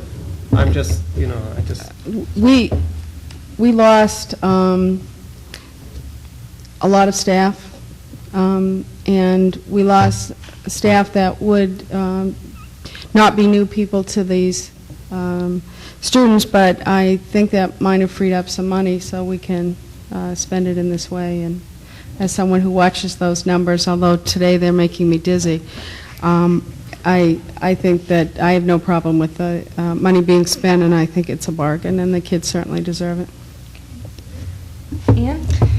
I'm also not against it if kids need these services, but it seems like what we're hearing is that we have a need for a specific program, and we're just kind of filling a gap. Are you going to come before us with a proposal for a new program, or when you read the purpose of providing homeschool coordination for students who exhibit the following problems, if you just read these on their face, they could apply to an awful lot of kids. I guess I'd like to know, how you're going to identify. Another piece of background information is that last year, prior to some of the heavy budget season, Frank Miles and I sat down with Rick DeFusco, Sharon Merrill, Rick Madden, who's the guidance counselor in the middle school, and we talked about coming through the budget process with a proposal of extending the social worker that works in the high school, and actually the middle school picking up part of that because we felt the need.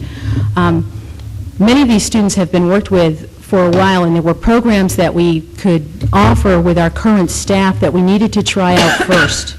We have reached a point at this time where we feel it is going beyond what we can currently offer with our current staff. And so we looked at the social worker. Then it became necessary through the budget process to even cut the social worker position at the high school to a degree. And so that eliminated our possibility of accessing that. That's when Wayne and I began to look at, were there alternate ways to fund something and to do that. If it's going to be an ongoing program, that I'm not sure of. We've had some other steps that we've put in the past that have been successful for us. With this particular group of students, we feel we need to do something more. Okay. So I'm not sure if, in the next budget season, are we going to ask for something more? I think one of the things that you will hear from us as the middle school grows and we have only one guidance counselor, then we are going to have some concerns, yes. Okay. I'd also just like to comment, and in terms of what we were saying earlier about the non-college track kids maybe not having the self-esteem, and now you've said that maybe part of the problem with some of these kids is that they're in a highly academic atmosphere. Again, I would just want to reiterate, I think if that is a problem, we really need to look at it. All in favor? School board workshop, September 24th, and our next school board meeting is Tuesday, October 8th at 7:30 here. The meeting is adjourned.